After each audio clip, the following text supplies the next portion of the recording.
I'd be remiss if I didn't.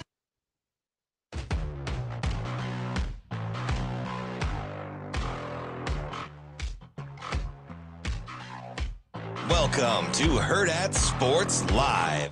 I'd be remiss if I didn't take time to thank our amazing fans and supporters. When I got here, the program was playing in a high school gym in front of mostly family, and the tickets weren't even sold. We now play in one of the best volleyball venues in the country, and we've played in front of sold-out crowds. Thank you to so many who have supported the program with their energy in the stands, and many who have supported us with their pocketbooks. As a small private school, we couldn't do what we do without our incredible donors. Ball fake. Oh, Gardner, he got denied by the rim. We know what he's capable of, but that one, he could not smash it. Offensive rebounds early. Nice pass. Cutter. Oh, it's this major slam. He just caught a body. Xavier Francis. I don't think they made a three yet either. We haven't made a three. It's nerves. It's championship night. Shot clock at 5. Rejected on the perimeter by Hout. Running the floor and Hout twisting and turning for the bucket of the foul. How good was that sprint? And the sprint to maintain the ball as well. 5 seconds. Sharp. He walked. He can't touch it. He can't. 1 second. And it's over. Florida is back on top of the college basketball world. Championship madness. It's a great day to be a Gator. They win the national title. The Gators are natty, baby. We got the natty, baby. We got the natty. Let's go! Good morning. Welcome into Hurrdat Sports Live, presented by Centris Federal Credit Union. That's DB. I'm Ravi. Lulla. What's up, DB? Oh, there you are. We there? We got good? We're good. What's up? Not a mucho, man. How we doing this morning? I see. So? See. It's better pretty good. Was it my hand gesture that let you know what I see is? No, I took 3 years of Spanish. Did you? Yeah. Oh, muy bien. I don't have a lot left, but CSE made the cut, made the filter through all the years. ¿Cómo se dice loser? Perdedor? I used to have one of those, but it shed. Yeah.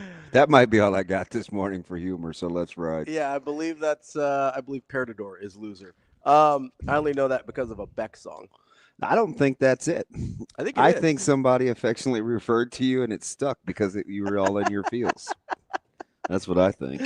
I'm basing that entirely off of a 90s song. So that could or could not be I'm true. a loser, baby. Yeah. So why don't you kill me? Yeah, Soy you and Perdedor. That's the name. That's the song. I don't know. Could be right.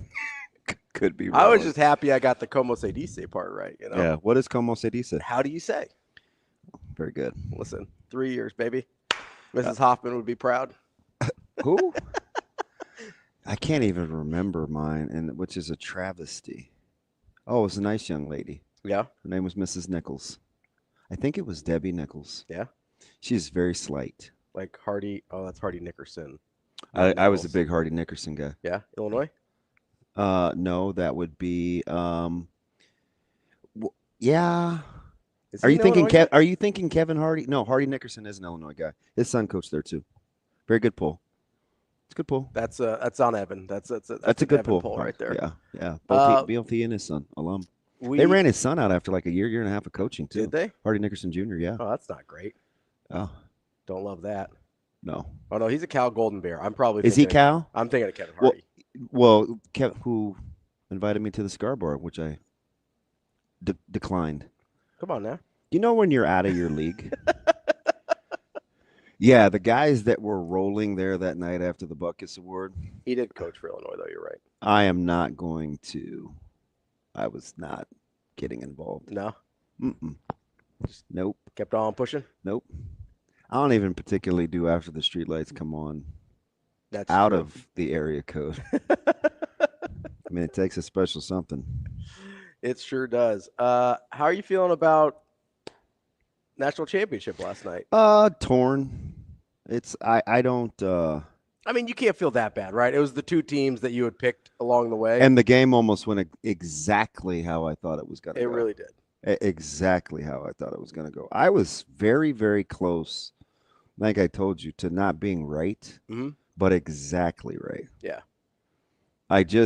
There was a 10-minute stretch, and my ride or die, Micah, came downstairs to watch it with me. And he was so emotional and frustrated. It brought me back to like the father-son days of watching sporting events. Really? Oh yeah. What was he so emotional about? He did not like Houston's ISO ball off. He got to a point where he was counting. Dribbles? No. Close. Oh. How long it took Houston to get inside the arc versus the shot clock. Oh, is that why you texted me that? Yeah. Yeah. Yeah. He's like, oh, that's the 7th time it's been under 10 seconds before they've gotten inside the arc. Oof. It's inexplicably. And again, listen, sometimes you do have to give the other team credit, but that's not how Florida won games. That is exactly how Houston would lose a game. Yeah. You didn't get much from Sharp. You got the 5 points late. Florida was able to survive. He was bad, though. With who? Sharp. Yeah, it was just, so it's not the misses. No, the whole thing, like decision making, all of it. Yeah, was it was horrible. It was really bad. As bad as it seemed like Clayton was playing. But that's still him, though. And there was, because I went back and rewatched last night. Yeah, which you got to tell, do tell. So this is a dumb reason, but it's very me. Listen, so you're talking to the king of dumb. After that incredible closeout by Clayton to get Sharp to throw the ball down and basically end the game, because Sharp thought he was open, I thought he was open, everybody in the free world thought he was open except Clayton. Makes this incredible play to close out and force. So you gave more credit to Clayton than you did to Sharp. Yes, in that scenario. And so I kind of thought to myself, I was like, was he defending like that the whole game? And so I went back to watch it. And he really was. Like, he was very good defensively throughout the game. Obviously, he had the 7 assists when he wasn't shooting the ball at all. He went almost 20 minutes over 20 minutes of game time without a shot attempt. He had a couple free throws in there, but that was it. And so I went back to watch Clayton and to see what else he did on the floor. He was actually pretty good despite the misses. Sharp was not. Yeah. Sharp was bad all the time. Yeah. Until he had the late 3 and then the 2 as well. But outside of that dude was brutal yesterday. And you could tell by the way he reacted after the game was over. So I have a question. Yeah. On the rewatch, did Sharp dribble pre-jump? I don't remember. Because I wasn't looking for it. I thought he could have picked the ball back up. So here was what I thought real time was he should have touched it anyway. To save the time. To stop the clock. Yeah. Oh, I know. You know what I mean? Oh, yeah. So which I get in that instance, it's really hard. And I, like the good guy, the good piece of cheese, didn't want to bury that because I don't know how many of us would have thought to do that. I don't either. It may be everybody. Yeah. Except Sharp. That's the thing. But in real time, I understand why he doesn't do it because you're taught, oh, don't touch it. It's a turnover. I'm very leery of. But at that point, that was the only thing that would have saved the game. Of piling on in a bad moment. Yeah. No, I totally get it. I don't think it's a reasonable expectation to have him. And this is even in sporting events. Yeah. Yeah. Right. I'll tell you about ASU. Like I'll tell you about Texas. Let's not go to the personal life. Like I'm just not a fan of piling on. Yeah. So when I thought about what he was thinking and his body language all game, and I don't know who sings the song. Shane, who sings that song? I don't have the heart to hurt you. Oh, I don't know that one. It's the last thing I want to do. It's from the 80s, yeah. Is it from the 80s? I think so. How do you know? James Ingram? Yes. Very good. Quick Google. And he's black, too. Quick Google. Shout out. Oh, I didn't know. I Googled. Oh, well. Shout out, take him back. I was just happy about the quick Google. It's the last thing I want to do. That's very impressive. Yeah. That is very, I want to, if you weren't a grown man, I would pat your head. Just one of these. Yeah. There we go. That seemed kind of weird. There you go, little buddy. Just jostle my hair a little bit. Aw. Yeah, you don't strike me as the type that would receive that well either. I don't know what it is. Yeah, I don't know. Yeah. It's just Let's see what happens. I tried that once. #fail. So I didn't want, and I'm looking at his body language, and I can't, like, I felt like it was wild because Houston had done, or Florida had done that 4 times in the tournament. Mm-hmm. 4. Yeah. So I'm like, they're okay. They're like the comeback kids. Yeah, clearly capable. But they made their living annihilating people. Mm-hmm. So should I just tip my cap and be like, oh, they've got versatility. They've got some grit. Mm-hmm. Because grit was not a word that I would have associated with Florida. Watching them for 37 or 8 games. I would not have said, ooh, grit. Yeah, so I do want to make a little distinction here. You can do whatever you like. Trust me. Much like T.I. Yes, beautiful teeth. But I get it. I'm just saying he's got a good, like. Yeah, I got you. I like what I like. He's Knock it off. Shane. What? I didn't say anything. Was he laughing over there?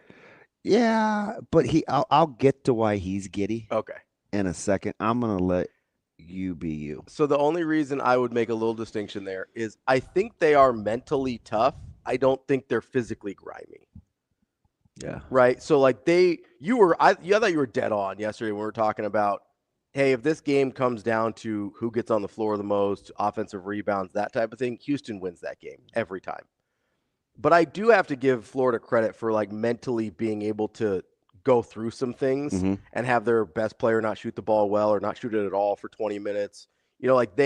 Or Condon, like just getting bullied and he kept just going back in there. At one point I texted you, I was like, hey, stop going in the restricted circle, man. Yeah, nothing good was happening. Nothing good happens for you in there. They got worked in the interior. They got bullied. If it wasn't the slips or the runouts, they weren't.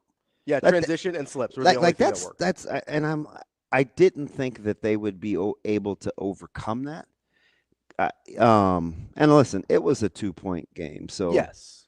Have you looked at the box score?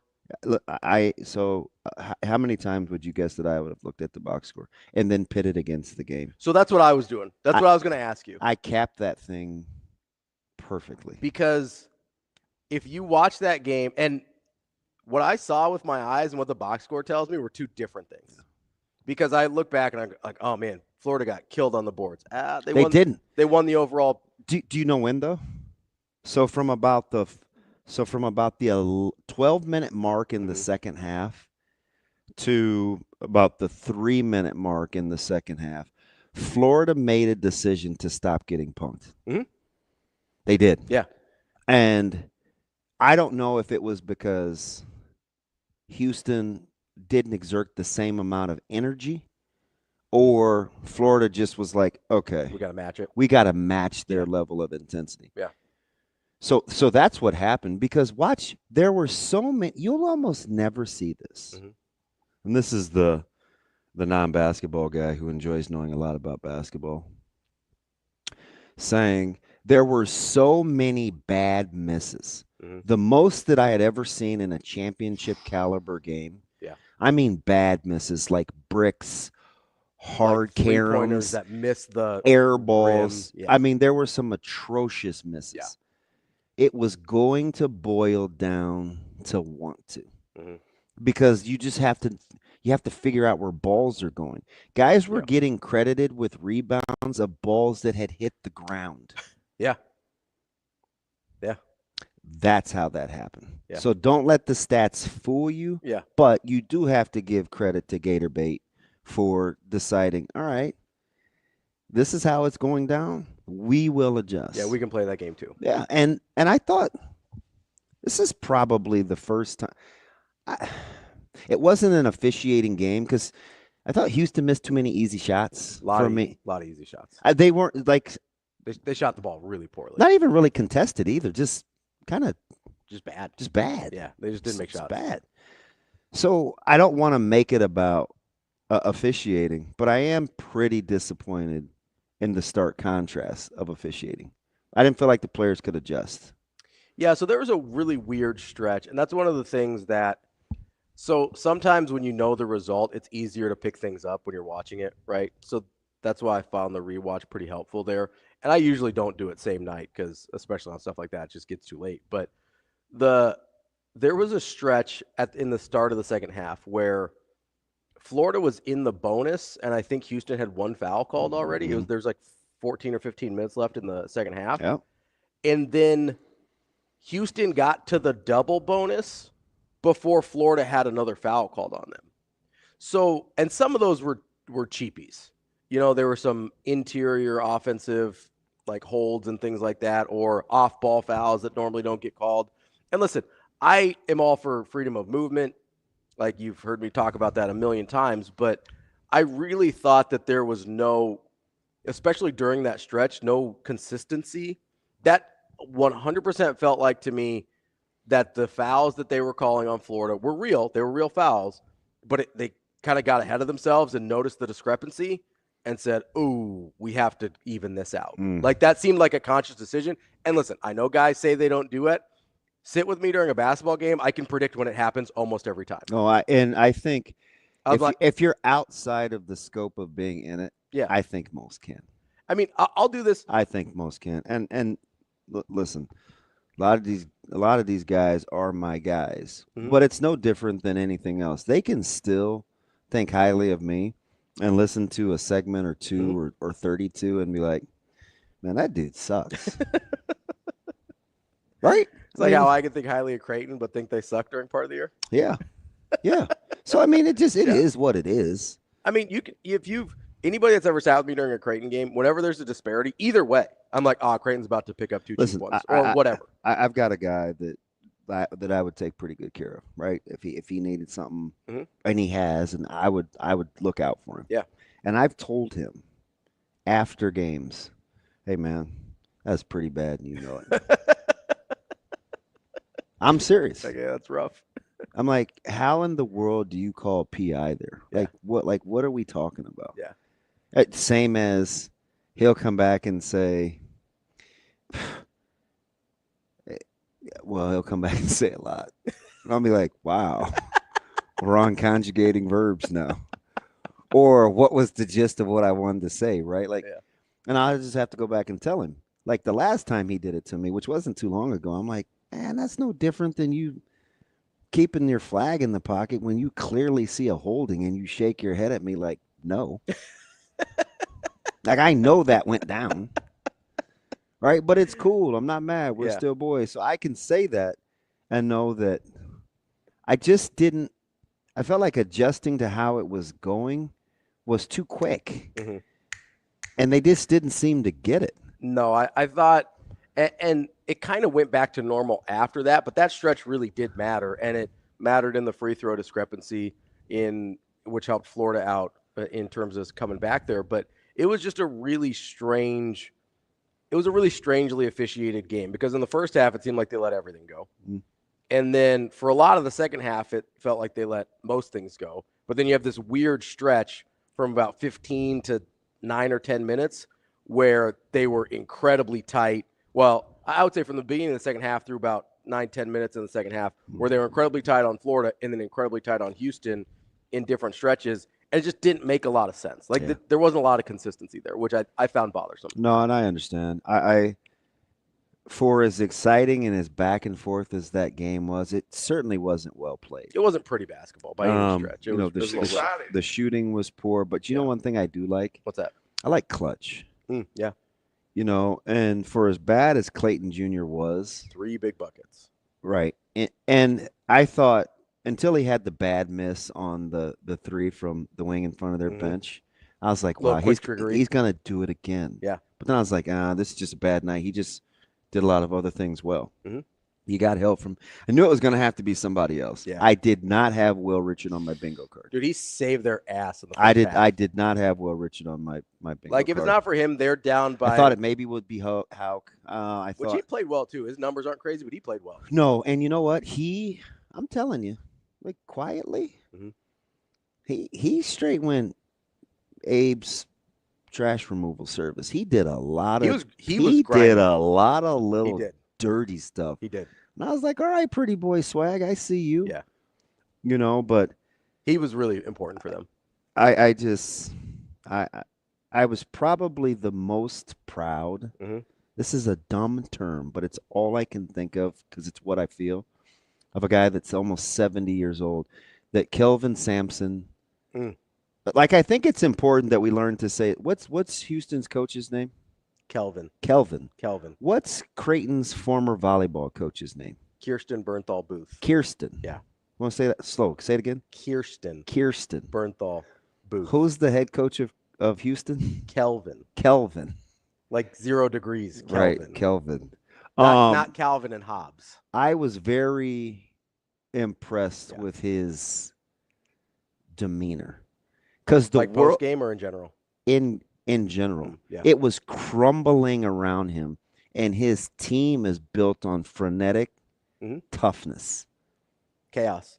Really good in chaos. And he did not succumb to the moment. Yeah, because there'll be these times. We all know it, right? It's like catching a punt in front of 80,000, or playing on national television for the first time, or giving your first presentation, or you know, dealing with angst and wherever, right? Sometimes you just cannot succumb to the moment. Hang in there. Yeah. Hang in there. Ride this bad boy out. See what happens. But you don't even, and that doesn't guarantee success. But give yourself a chance. But I know it guarantees failure. Yeah. Succumbing in the moment. Losing your head. And he didn't. So. And he didn't. That's one of the things that I really appreciate him, because stylistically, it is a very chaotic. And it would be easy to get in the muck. And you see a lot of coaches who coach that style get in the muck. Yeah. Right? There's a guy that you've got up on there. Right. Like this guy? That does that a lot. Yeah. Do you know why I have this guy? Why is that? I wanted to know. No longer the reigning national champion? No. 2 rings. Although true. I wondered if you were going to get into officiating. Yeah, I mean, I kind of did. I said, will Ravi, who is very consistent about the consistencies from conference to conference, the Big East, how things are done, will Ravi, unsolicited, bring up officiating? And then this guy, the good-looking guy over here with the smile, I wouldn't say good-looking, but people do find him attractive, though. But Hear the word. I think, yeah. To each his own. Yeah, whatever you like. They're polar opposites. Yeah. But they're both very effective. Very highly successful. Now, this guy does have one more ring than that guy. He does. But very, very good at what they do, but polar opposites. And they both were needed. The one guy from Gainesville was closer to this guy. Yeah. And this guy's personality would have had a field day with the post-game pressers after last night. So you know what's funny is I think one of the only. It's not just an ebony and ivory thing. We all know that people are the same wherever they go. There's good and bad.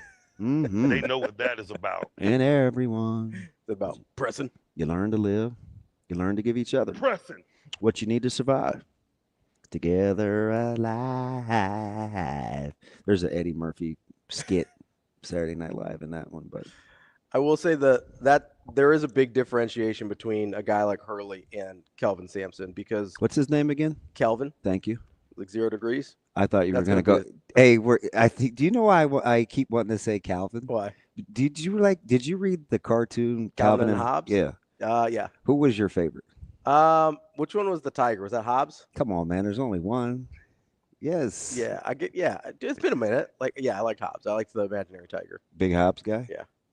But I was all, you know what Shane, are you a Calvin or Hobbes guy? We're just talking. No, we're just talking. Oh, the tiger was cool, so you're in on Hobbes too? Yeah.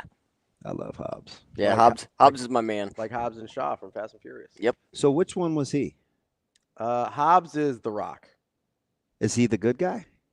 They're kind of both bad and then good later. It's a very anti-hero. I'm a Rock situation. guy, probably. But The Rock was More good at than first, not. then bad, then I'm good. not fawning like he's not Denzel. Yeah, I just like him. All right. So we're all in on Hobbs? Yeah, we like Hobbs. Shane, all in on Hobbs? All in on Hobbs. That's a consensus. Kelvin. Wait, what? Kelvin. Okay. Back to Samson, not Calvin. All right. No, I do think it's really unusual to see a coach who implements that style and kind of courts chaos, but is able to stay that calm. Most of the time, they're like Hurley. Like if you like, even people who think it's my guy, Mick Cronin. Like he is your guy. He gets a little hot under the collar. Just ask Kobe. Yeah, just ask everybody. He gets a little hot under the collar. Everybody. I mean, it's a joke. Everybody. I love the little draw. Everybody. Yeah. It's like, Mick Cronin, where are you from? I mean, it's a joke, Shane. It's a joke. I mean, it's a joke. I mean, it's a joke. I mean, it's a joke. I mean, it's a joke. I mean, it's a joke. I mean, it's a joke. You almost got it. That's pretty good, right? It is pretty good. Shane, give me another one. Let's see if I I mean, can. it's a joke. No, I don't want that. Give me somebody else. The hungry dog gets the bone. No, I don't want There that. is a little twang in the hungry dog gets the bone. The hungry dog gets the bone. I didn't know they had accents in Cincinnati. Oh, so you want a different one? Yeah. Hear the words. Hear the words. That's Hear too. the words. That's too easy. You think I'm an angry black dude anyway? How about this one? But Hell yeah, I want to do it now. nah, I'm not saying that word. Although I wanted to. Heck yeah, I'm gonna do it now. Hick. Heck yeah, I'm gonna do it That now. just. I would be the worst cusser in America. It doesn't even sound right coming out of my mouth. Yeah. Well, And, hell and yeah, I I and wanna I do it now. and I've had a few, and I'm like, oh God, that sounded. I mean, I think the press has been an asshole to me all. I could probably do it like that in a non-ranting form. Yeah, just casually. Yeah. I think you would. You need some practice at it. No. You gotta. Well, it's like anything. You gotta get reps to get good at it. Like there's a reason Vers is an expert. You know. I always go back to the line in Shrek with the little badass kid at the birthday party. Do the roar. And Vers is just like, say it. Do the roar. And then Shrek has a meltdown and he meets Rumpelstiltskin. You need to go watch that. It's been a minute. You know, I don't feel like I need to go back and get it. Yeah. Can I go back to something about why do you think Arsenault didn't play more? He played pretty well when he was out there. I thought. Like I thought he was a guy that helped. I'm like, this is an Arsenault moment. Yeah. But I would have been doing victory laps if Houston found a way to win that game. You know what's funny? I thought they were gonna win it until Sharp didn't get a shot off. Like the whole time. Yeah, you're like, this is the most Houston thing. Yeah, ever. I just felt like this is a Houston game. I felt like it was going to go to Mike and I were. He's like, this is going to OT. I did think it was weird that they seemed like they were going to settle for a 3 on that last possession. And it seemed like 20 seconds evaporated. They let that clock. Yeah, that thing went get from away 19-6 to 0. in a hurry. And it seemed like they were way too casual about that possession. But there's nothing more consistent than time, right? Yeah. Well, So that yeah. couldn't be a thing. No, but I think it was just the way they were. Like they weren't treating it with any urgency. Is your second my second? Well, I mean, you've got like the theory of relativity and like the speed. Shane, is your minute at. my minute? Aren't you a big time warp guy? I am. There's time dilation, so like there is things more consistent than time. Wait, what? Time dilation? What's more consistent than time? Things that can't be dilated? Speed of light? Speed of light is more consistent, yeah. Because it's the same all the time. What about sound? Sound is Speed different. of sound's also, it's a different number, but it's also the same. Mm. Although I suppose on different planets, it's probably different. I would guess. I don't know. if they've How done would that. you know? What other planet you been to? Well, you know, sometimes I'm off my own world. I know you act. I know where you act like you're from. And it ain't Pluto. Neptune? No, closer to Uranus. How far away is I that? think the press has been an asshole to me all. How far away is that? Is that funny? There's some time dilation there. Bro, you have no idea. Speed of light's the same, I think, though. This takes everything I've got in me. Oh, man. The magic of compartmentalizing. I The mean, game. You know, it's So at the tail end of this deal, and Yeah. can you remember when they don't get the shot off? Mhm. And Houston's kind of standing around and Florida's losing their mind. What's the first thing you said? I don't remember. Micah ran around. He's like, what was that? And all I could, I'm sitting there. I got my legs are up and crossed, and I'm like, "Are you kidding me?" I think I said, "Wow." I said, "Are you kidding me?" Yeah. That was a weird way to end the game. Man, to watch that offense for 12 minutes, ISO and ball screen, then double ball screen, and dribble, and then handoff. I'm like, you either have to turn the corner and get your little narrow bunda downhill or do something different. Yeah. And there were some nice little actions that Florida had, but those little screen slips shouldn't have been working. No. Now, I will say, because they're so aggressive. A defense like Houston's is susceptible to them. Yeah. Especially, and I thought they didn't. I mean, obviously there was a handful of them that were effective, but I did think that Florida did a good job of kind of setting those up and sort of picking their spots on when to do it. Because if you're just slipping, you like Golden with a marker and dry erase board? Yeah, I thought he did a good job. He did a good job. I thought he did a really good job. He really did a good job. Because he sort of alternated between like big slipping and then having the guard slip on the DHO fakes. Like he did a really good job of kind of alternating so Houston couldn't get settled in on the strategy. You know what's funny? What's that? Is he won. Imagine just dropping. Let's say you missed Florida's last 12 games. Okay. So the last handful in the tournament, big SEC tournament, and of the regular season, then the SEC tournament, and then these 6 games.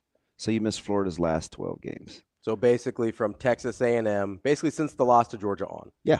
Okay. And you just saw Clayton, but read the headlines leading up to that game. You just saw Clayton for the first time last night. I think that wildly overrated. Right. But I'm going to tell you something. Yeah. How he played offensively last night is how he always plays. Those shots just would go in. Yeah. He wasn't any different. How about the by the way 3 off the inbounds off the left leg? Yeah. Yeah, he does that. Yeah. They just go in most They of the just time. go in. Yeah. I mean, shooting from the infinity. I said the infinity logo long court, but that was the other team that played on Sunday. Like he shoots those. Yeah, he just takes it. Yeah. And they go, but the misses, I'm telling you, they were bad misses. I had never seen that many bad misses, and over the entirety of a game. Yeah, I will. I mean, there had to be 7 air balls. Not just air balls, but the ones that like went over the rim and hit the other side of the backboard. There was a bunch of those. Like they were coming off like shrapnel, like ricochet. Yeah. It was terrible. 100%. And so I know everybody's like, oh, what's the football stadiums and stuff like that. I do think that's a factor. Like the backdrops being so much different is a huge factor, but it was bad. And part of this you could probably just sum it up as being, hey, Houston shot 40% from 3 on the season. They shot 25% yesterday, so they lost the game. Yeah. Like it can be that simple. Well, they had. So this, you know what I didn't love? What's that? I didn't love because there's always again, this is why I'm no fun because it can be very pragmatic, right? So I loved all the halftime mumbo jumbo about, well, Clayton is not playing like this, and Florida is shooting like this, and Houston only has this amount of turnovers, and they're only down 3. In the meantime, we don't look at how Houston is playing relative to what normally happens either. We take the easy and say, oh, God, how are they only down 3? Clayton hasn't made a field goal yet or whatever. Because that's who that's who Houston is. So it's not an anomaly. We were trying to figure out from the jump how Florida was going to offset that. So I didn't love the low-hanging fruit kind of analysis because if you would have said that in games like this and you get a performance from a guy like Will Richard in the first half, like hadn't we talked about Florida's balance all year? I mean, Houck just led them in scoring 3 games ago, and he hadn't done it all year. Yeah. And he ends up with, what, like 5 points yesterday? But we didn't talk about how out of character Houston was in the first half. Yeah. They were how many bunnies were they going to miss in the first 6 minutes? Yeah, so that was kind of the, like... Just dunk the damn ball. Like, nobody's up there with you. Like Tugler and Roberts, like that was rough, especially Roberts. Do you remember what he was from the field? I'm going to guess. Okay. I'll go 6 of 17. 3 of 13. Like he had a rough day. And how many of those was he like right there? All of them. None of them were like outside of 8 feet. I didn't love him going to the right hand over the other shoulder. Every time he did that move, it looked like someone who had never played basketball before. It looked like, you've ever seen like really good athletes? Like you probably, because when you guys were in college, you guys would play basketball all the time, right? Yeah. Some of those guys were really good athletes, not very good basketball players. Jay Sims. That's what it looks like when you have a really good athlete that's Jay not a Sims. good basketball player. And I'm not saying Robertson isn't good at basketball, but the way that he moves and the way those shots come off his hand look like a guy that just got done playing football and is now like it's one of the high school guys that just gets done with the state championship and then has to go play in the Metro Holiday Tournament 3 weeks later and hasn't really figured out how to play basketball again yet. It was amazing. I think my takeaways though, I was a guy that likes competitors, like the ability to hang in there. I felt myself admiring Florida. Yeah. For like 12 minutes. Because they were getting their tail whipped physically. Yeah. And they hung in there. They did. Which I didn't know if they were capable of. And they turned it up defensively, just pushing them out on those ball screens. So that's the one thing I would like if you want to go not low-hanging fruit on what happened, right? And you go, hey, it's not really about Florida being a little inconsistent offensively and things like that because we're used to seeing Houston do that to teams. But we're not used to seeing Houston shoot it 15 percentage points below their three-point percentage on the season. Where I would only add to that is I thought Florida's defense ratcheted it up to a level I didn't know they were capable of. I would agree. So that's part of I would agree. They showed the 25%. And a team that had won like that in the tournament 3 out of their 6 games or 4? 3 out of 5 before that. 4 out of 6 after yesterday. Yeah. Thank you. Good mathematician. Fingers and toes, elbows and bunda holes. I was ready to say this team's got some grit. Yeah. But I wouldn't have said that as they breezed through the SEC tournament. And I also told you, this is how I convinced myself I was going to get off them winning the national championship. I said, I'm not sure how battle tested they are in crunch time. This is what you said before. Right? I said that. Yes. And because my response was, well, we said that about UConn last year. It didn't really matter. Yeah. Right? Because they just boat raced everybody. Yeah, I thought that was on the table for Florida. I didn't think the way this tournament went was on the table for Florida. Yeah, me neither. Getting down constantly, coming back, showing that toughness. And again, it's a weird kind of toughness, right? Because it's not. I would find myself people that just tuned in or casual fans that aren't Gator fans or don't follow national storylines. Don't be dismayed about what you saw from Clayton. That shot quality is those go in a lot. It's still what he does. Those go in a lot. He just didn't make them last night. Yeah, it kind of is what it is. Like you live with him, you die with him. But I was super impressed by the fact of how much else he brought to the table when he wasn't making shots. Yeah, surprised you went back on the rewatch so quick. I wasn't super tired when the game was over, and so I was like, we'll just. And I wasn't planning. I was not either. I wasn't planning on watching the whole thing, and then I just did because it goes pretty fast when you're skipping through commercials and stuff. It doesn't take that long. The plan was to go to bed early. How'd that go? You see those? You didn't. How those working out for you? Working out for you. Did not work out. We need to call Kim up and get some of that brown foundation. I wouldn't even know how to put it on. I totally forgot about that. You know what I do with the white powder? What's that? And I know you want to say snort it, but there's no way. I put it in my. Let's get over that. Exactly. I put it in my hand like this, and I do my finger, and I go. Just a little. You're supposed to have little pads to put like. Let's. I mean, hey. Do a little touch up. Mm-mm. Nope, not your boy. Coming up on the show today, we're going to talk to Steve Gardner from USA Today. I'm officially worried about the Dodgers. They've lost 3 out of their last 4. Where's the panic button? I got to hit it. Let's not make jokes. Got to hit the panic button. I didn't win either one of my pools. I lost to my sister-in-law. Did you? In one of them. That's tough out there. I'm like, I don't know if it was Jill or Josie, but I'm like, she won? Coming up. She didn't even like sports. That tends to be how it works. Coming up at 8:30, we'll talk to him a little early today. Mike Schaefer, Husker 24/7. They've got practice availability during his normal slot. So was Shane not in on that text? Yeah, I think it was just to you and me. So what took you so long to answer? I wasn't paying attention to my phone. I don't have a good reason. That was so ridiculously honest, I was speechless. We'll be back. More Hurrdat Sports Live. Aspirations can drive us. Sometimes a simple gesture is what fuels the pursuit of a dream. When it's time to make your dream a reality, we are here to help.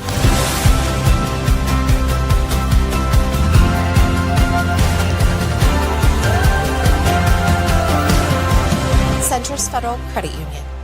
We are where you are.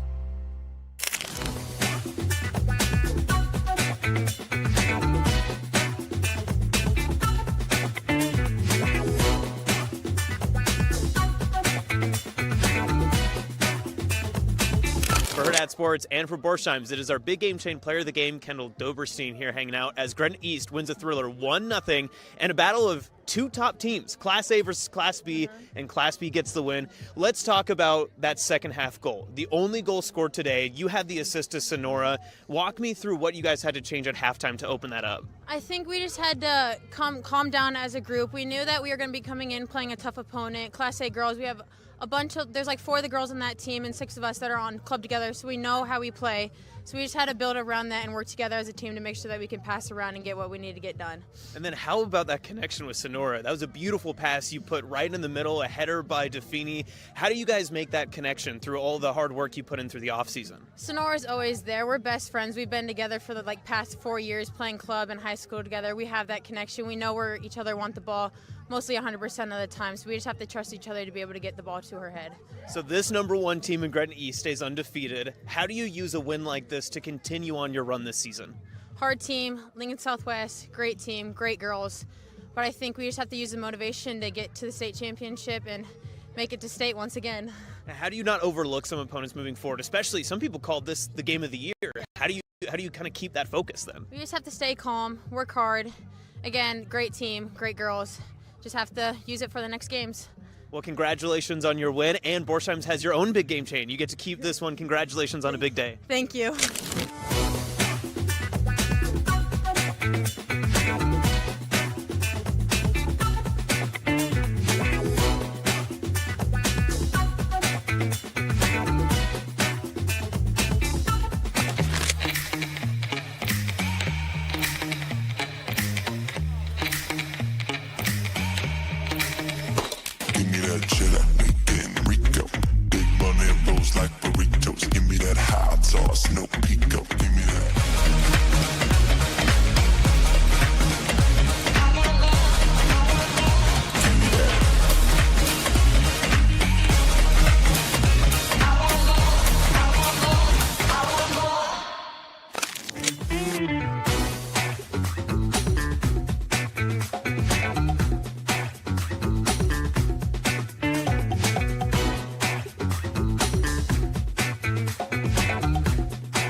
Hey everybody, it's Ravi Lulla from Hurrdat Sports here, and I'm reminding you to get down to Hurrdat Sports Bar and Grill because Menu Madness Round 3 has already started. If you haven't been down here yet, make sure you get down and cast your vote because you can win $100 or $50 gift cards here from Hurrdat Sports Bar and Grill. So make sure you get down here, watch your teams, and vote to win.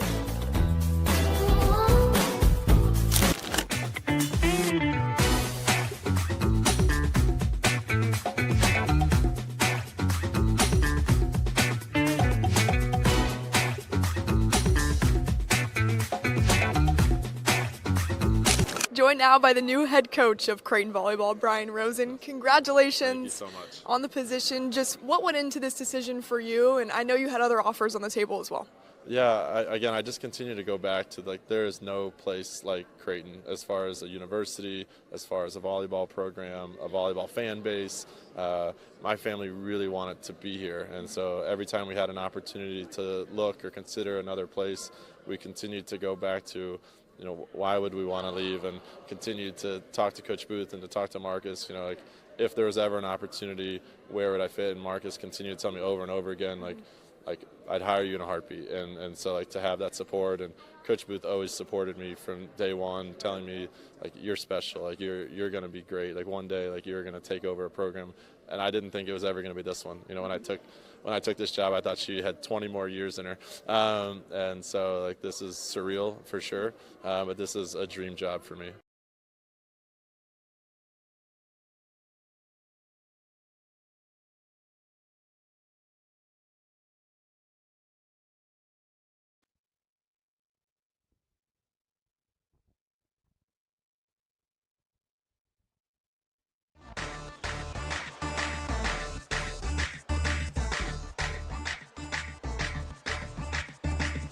You're listening to Hurrdat Sports Live.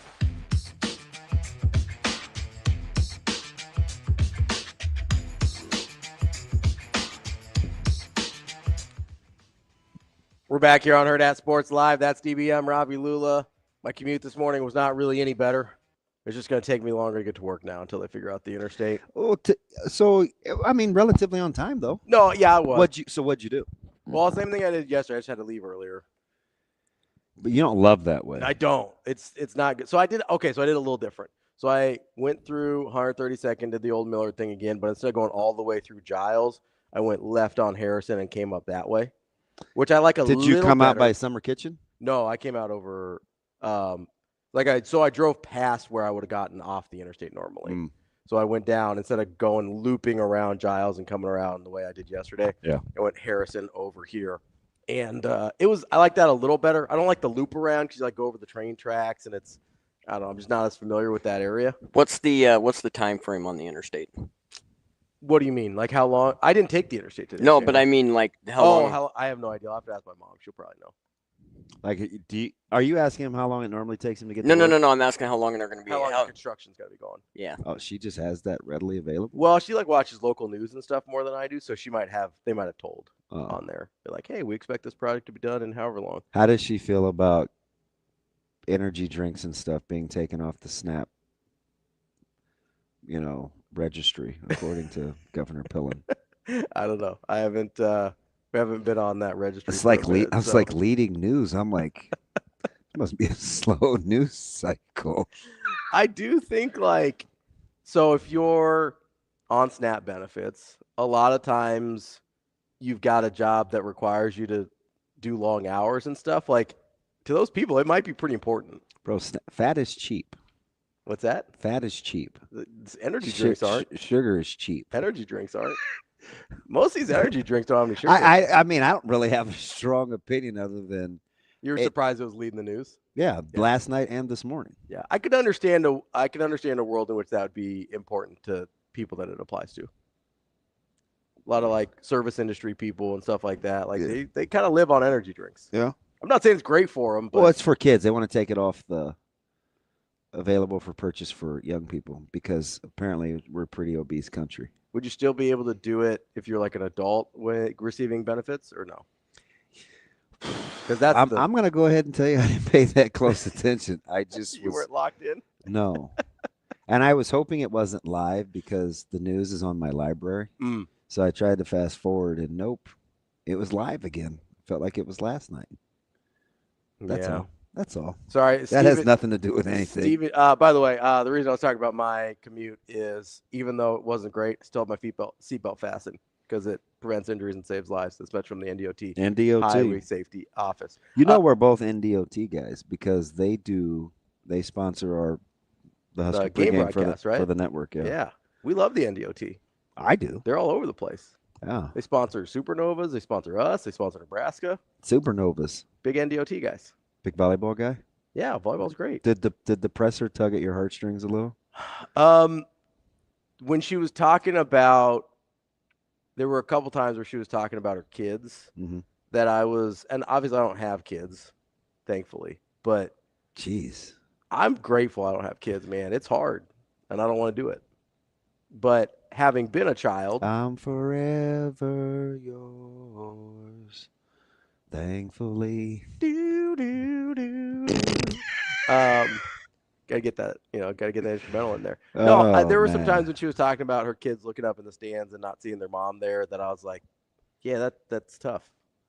And I don't know that we don't really, when we were talking about Coach Williams yesterday, right? Addison and his family not being there and like the whole stress of moving and everything. Yeah. There's a lot of things that, especially because of the money, which I get, right? You're well compensated to have a hard job, that we don't really consider. I think I know for a fact there's a familial toll on a lot of those positions that we don't really talk about. There's a reason. I mean, you see a ton of these head coaches get divorced, even if it's going well, just the amount of times, like look at some of these guys' career paths. If you're in the same place in consecutive years, it's kind of a miracle when you're coming up, right? You're jumping around to the next best opportunity, trying to move on in your career. And then that's not even to take into it. That's just on you and your spouse. That's not even to take into effect the hours, right? Take into account the hours that you're spending there. That's just if it's just you and your spouse. And then if you've got kids involved and just not being there, not being able to be there for a certain amount of their stuff, like it's really like, yeah, I'm gonna be there. I don't know that we, big Michael McDonald guy. Actually, no. Doesn't really seem like it's in your I miss wheelhouse. him, by the way. Is he still over at the other spot, Shane? Probably. He's got a couple cool songs. Michael McDonald? Yeah, he's with the Doobie Brothers. Is he alive? I believe I'm gonna so. say yes. He was touring up to a little while ago. He is still alive. How old is Michael McDonald? Do you have a guess? I will go 74. Just turned 73 this year. Oh, it's close. Did you know Raftery was only 81? I would have guessed about like 112. No, that's Hubie Brown. You're Hubie Brown is 91 years old. I would have guessed Rafferty a little older, but 81's pretty old. He doesn't. I'm going to say this for fear I may catch a few strays, but add that to the total. He doesn't act 81. So part of it for me is he's looked old for 30 years. Like he's had the white hair for 30 years. Yeah, he has the DB eyes. Yeah, like he's had puffy eyes. He's had almost the exact same look the entire time that I've been watching basketball. Yeah. So it probably feels like he's way older than he is. But I think he's just one of those guys that like the hair went early, so it just whatever. But no, he's like for guys that are that old, and I know we talked the other day about he probably didn't have the fastball anymore. Like he's still pretty good. Like yeah, so he's probably like Cologne, living about 87, 88. Crafty. I would say more like maybe more like Jamie Moyer. Oh, now well that's okay. He throws harder than that. Right, but the drop off of his speed is similar. Like yeah, but Jamie Moyer never threw hard. he never really threw hard. So there's not like a huge drop off is my point. But he's like crafty, getting around it, doesn't have to throw super hard. I mean, maybe like a late stage Greg Maddux where he goes from like sitting 92 to sitting 88. Boy, Maddux, did Maddux ever touch 92? Yeah, Cubs. I could be misremembering. I think Cubs. He never threw anything above the knee, so it didn't make much difference. I think a late Cubs, early Braves, Greg Maddux could sit low 90s. Yeah, that probably makes sense. But so Coach, that's Raftery for me. So a guy that doesn't really enjoy kids or have kids, the time that you were moved during the presser was when she talked about the kids? Yeah, so I know this is a strange dynamic, but I very much appreciate my parents. And so that kind of. Oh, I get it. Like I appreciate their sacrifices. Yeah. So when I see other parents getting emotional about either not being able to be there for their kids or whatever, like it kind of gets to me because I appreciate what my parents have done for me. I also, part of the reason I don't want to become a parent is because I don't want to make those choices. Yeah. Like it's not Yeah, I joke that I don't like kids. It's very, very, very, very, very difficult to be responsible for other people's feelings. Yeah, and I have no interest in that. Yeah. And I recognize that. So I'm like, yeah, kids probably aren't for me.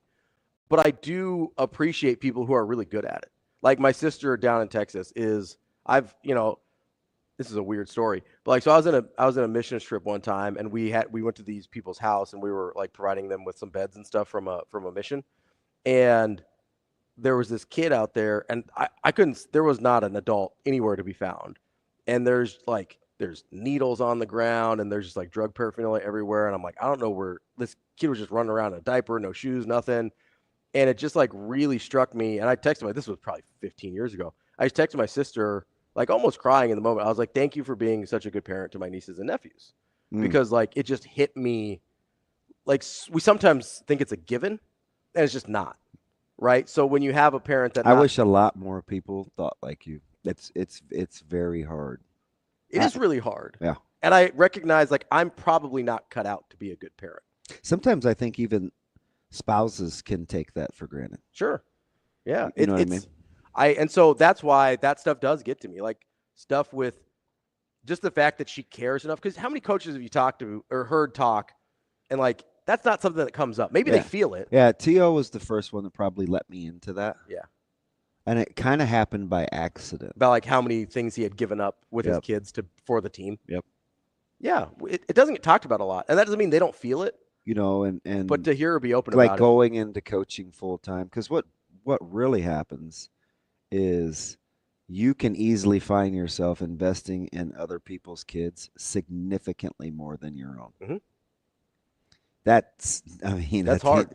Oh, yeah. It's really common in some of the worlds I grew up in with, like in the church with pastors, right? There's this, what sometimes is why behind the scenes their families are in disarray. Yeah. So there's this kind of cliche about pastors' kids being really poorly behaved because pastors are always taking care of other people, right? It's very similar with coaches in that you're always taking care of somebody else's kids. Yeah. And so it can be really hard to take care of your own. So just the fact that she acknowledged that, and obviously it seemed like something they had talked about at home and between her and her husband and her kids, that like I appreciate it. And listen, I do think that's a part of the real reason that she's stepping away.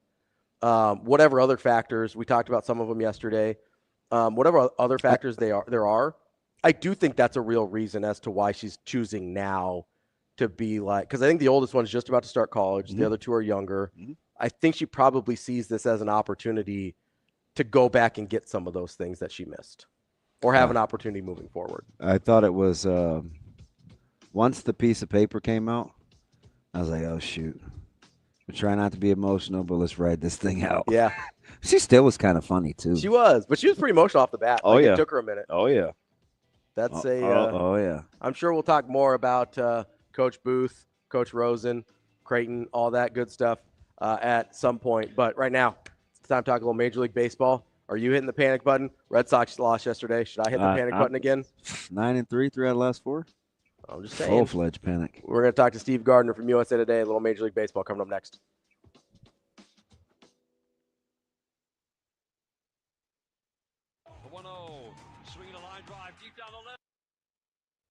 We will be back.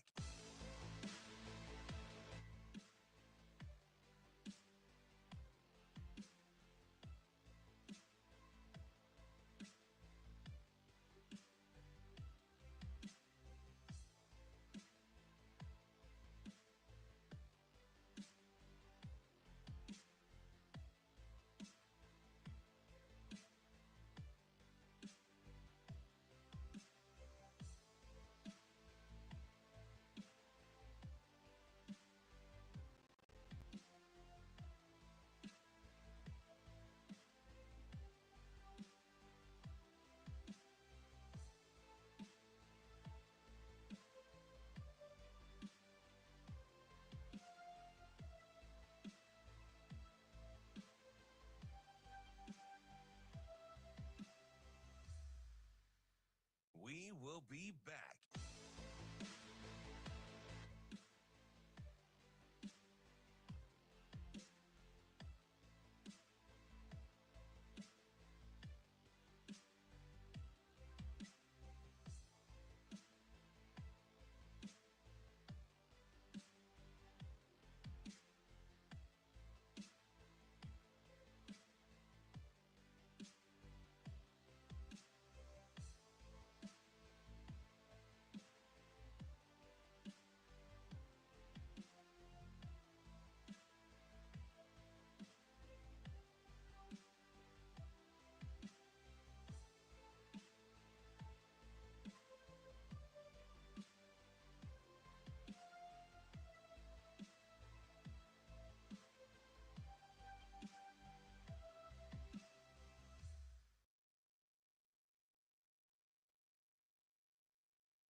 Welcome to Hurrdat Sports Live.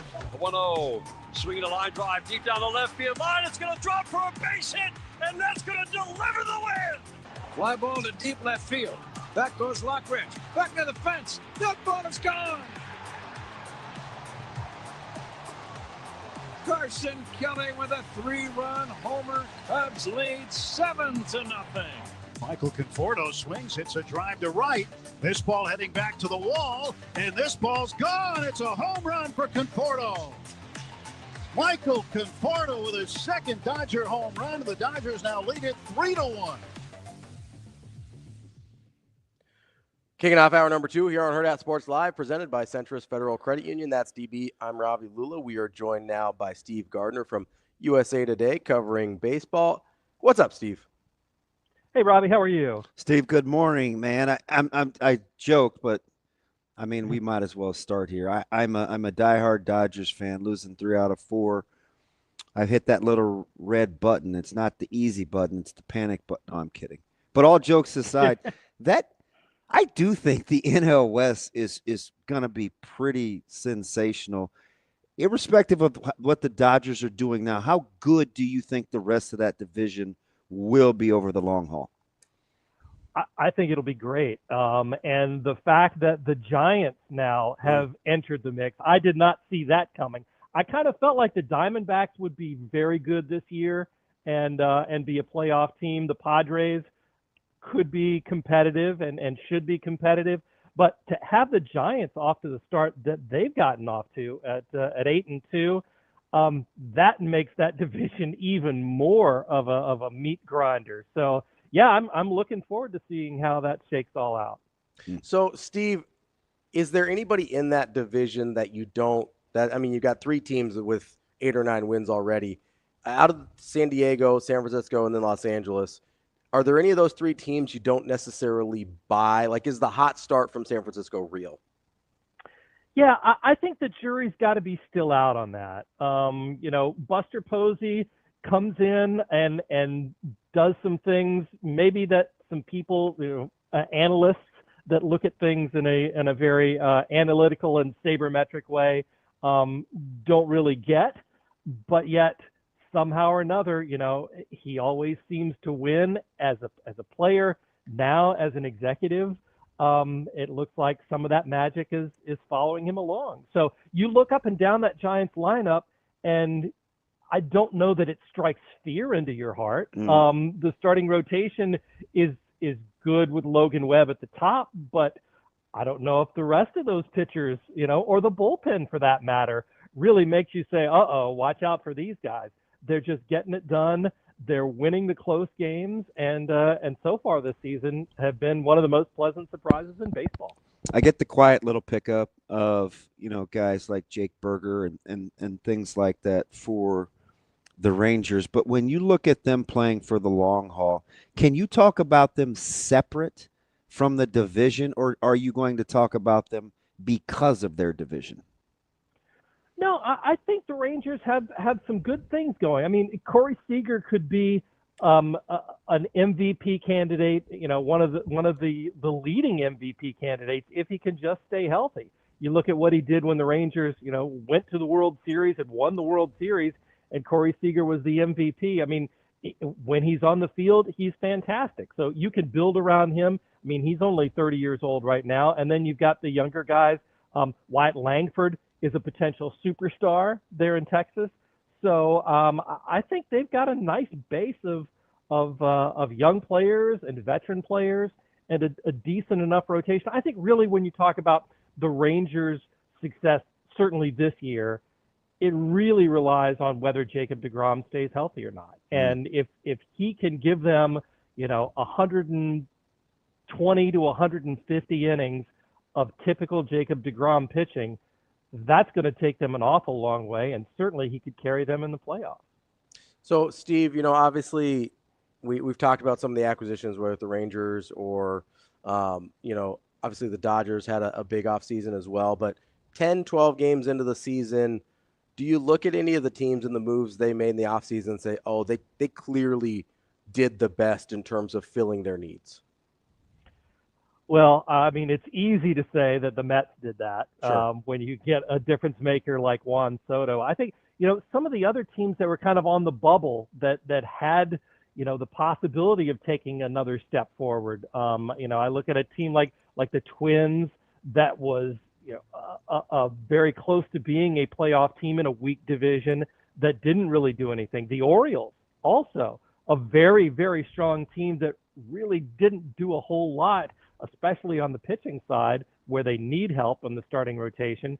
So I think that's part of the discussion right now is, some of the teams that had the opportunities to maybe take that step forward. I think if you're looking at teams that actually did, the Boston Red Sox are a great example. And, to go out and get Garrett Crochet and have some of the young players that they have coming up through the system, this is a potentially very, very good team. So I think maybe if you're talking about winners and losers from the off season, the Red Sox and Mets would probably be at the top of my list. So, Steve, just full disclosure, big Red Sox fan here. So appreciate that answer, first of all. But, you got it. Yep. So you mentioned Garrett Crochet. I've got two questions on the Red Sox here. Number one, am I crazy to think that Walker Buehler might end up being the best addition from the offseason? And two, are any of the offseason additions going to be as impactful as Christian Campbell, Roman Anthony, Marcelo Mayer when all three of those finally end up in the big leagues? For the record, guys, I love all the Buehler and Corey Seager talk this morning. My two favorite non-Dodgers of the last 10 years. So I appreciate it, you guys. Go ahead. I mean, you got Snell. Never mind. Yeah. Fudge. Anyway, so those two questions on the Red Sox, and then we'll move on to other things. I mean, I don't know. Walker Buehler is. I think that was more of a hope than an actual smart signing for the Red Sox. I mean, we saw his potential before the latest surgery, and I think maybe it was a mirage last year in the playoffs. I don't know what to expect from him, and he has not shown a whole lot so far in a Red Sox uniform. In terms of off-season additions for Boston, I think Alex Bregman could be a huge acquisition. Yeah, we thought he was washed, right? I mean, he looked pretty good. He looked pretty good so far. Yeah.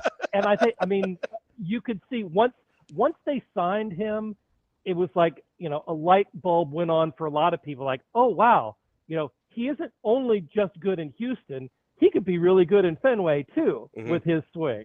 So I think that was one of the things where, he's getting up there in years. He's past 30, but he's still got a lot of juice left in him. And I think too, the clubhouse demeanor. We could have had a real meltdown when the Red Sox signed him and had Rafael Devers there. We saw the possibility of that in spring training bubbling up. But I think Bregman is such a good clubhouse guy that he is able to work himself in and become a part of that team to where they understand he's all about winning and doing what's best for the team. And really what's best for the team is having him play Gold Glove third base. So, yeah, I think he could be a huge addition. And if you get Christian Campbell and Roman Anthony and Marcelo Mayer coming up and contributing, this could be a very good Red Sox team. Okay, so Steven, similar to the Rangers question, this may be a little more difficult because of the perceived mediocrity. But can regionally, locally, all the fans that we have, can we talk about the Kansas City Royals and their progress and not talk about the division that they play in? We do need to talk about that division. And but I will say this. The Royals were my dark horse pick to win the American League this year because I love the fact that, Bobby Witt Jr. is amazing and will win an MVP, maybe multiple MVPs before he's done. I think it was very smart on the Royals' part to get a leadoff hitter, somebody who could get on base in front of Witt. And once you do that, that kind of kicks things in for your offense, makes it much better for Pasquantino and Salvi Perez and the rest of that lineup, which is not great. But when you get the top of that lineup, churning in and getting a lot of hits and scoring. That'll work, especially with the pitching staff that can be really, really good. I think Kansas City's pitching staff, starting rotation, could rival Seattle and the Dodgers for the best in baseball. And if they do that in that ballpark, is tailored to their roster, I think this is a team that could be very dangerous in the postseason. Yeah, it's interesting you bring up the Mariners because I struggle to kind of figure out who Castillo is, and I'm hoping, they get a healthy Kirby back. I feel like I know what I'm getting from Gilbert or Miller, but it just seems like the Mariners are one of those teams. They're not quite the Jays because they've had some success, but it seems like I'm always waiting on the Mariners. Yeah. Right? Is that just me, or are you kind of vibe with that? Their fans have been waiting for a World Series for the entire life of the franchise. So I get that vibe, most definitely. It's one of those, again, talk about teams that didn't really go out and do anything to address their weaknesses this offseason. The Mariners have the great pitching staff. They just need somebody to hit the ball. And, they could have done any number of things, and yet their only offensive move was to re-sign Jorge Polanco. And I don't think that's going to get it done. No matter what division they play in, they still need to break through. They still need to be able to hit and score runs. And I just don't know that this Mariners team is capable of doing that as it is currently constructed. We're talking with Steve Gardner from USA Today covering Major League Baseball. Steve, so one of the biggest pieces of news that came out was the rumored agreement between Vladimir Guerrero Jr. and the Toronto Blue Jays, 14 years, $500 million. When you look at, I know what the production says, I know what the stats say. When you look at Vladimir Guerrero Jr. and I guess the body type more than anything, is there any level of hesitation to give a guy that's sort of built that way and struggled with his fitness a little bit a contract that lets him play out until he's, I believe, 40? Like, is there any hesitation there on your part with that deal? Well, I think we need to take a little bit of a step back on this and see what the Blue Jays have done in trying to sign marquee free agents. You know, whether it's Roki Sasaki, it's Juan Soto, Shohei Ohtani. They have not been able to seal the deal for whatever reason. Mm-hmm. And here is somebody who, is a franchise icon right now and is willing to stay in Toronto long term. It's a deal that they can't really afford not to make. And whether it's a good deal from a financial standpoint or a franchise standpoint is sort of the secondary question. I mean, to have credibility with your fans, you've got to sign Vladimir Guerrero to a long-term contract. And, money is really not the main thing, as crazy as that sounds. I get We're it. talking about $500 million. Yeah. I think he's not going to age that well, but if he's very good for the next 5-6 years or so, then it probably works out in their favor in the long run because he's going to help them get to the playoffs. Hopefully, if they can build around him. Otherwise, he's going to be the Canadian Mike Trout, and this deal hamstrings them from signing anybody else around him for the rest of that period. Now, Stephen, I'll get you out on this. I like the Cubs and I liked the Cardinals. I thought the Cardinals could be kind of an off-the-radar team if their pitching held together. We'll see what happens with them. But start with the Cubs, and then you got to tell me, and I get that it's early, but the Brewers were my prime candidate for regression, and I'm just not so sure they're not so young that they don't know that they're not supposed to be good. Cap the Central for me a little bit. All right. We'll start with the Brewers. I mean, we've been writing them off for several years now as Josh Hader leaves and Corbin Burns leaves and all of that. Devin Williams and Counsell. And exactly. And Pat Murphy's been able to keep them together. And, they continue to make do with less.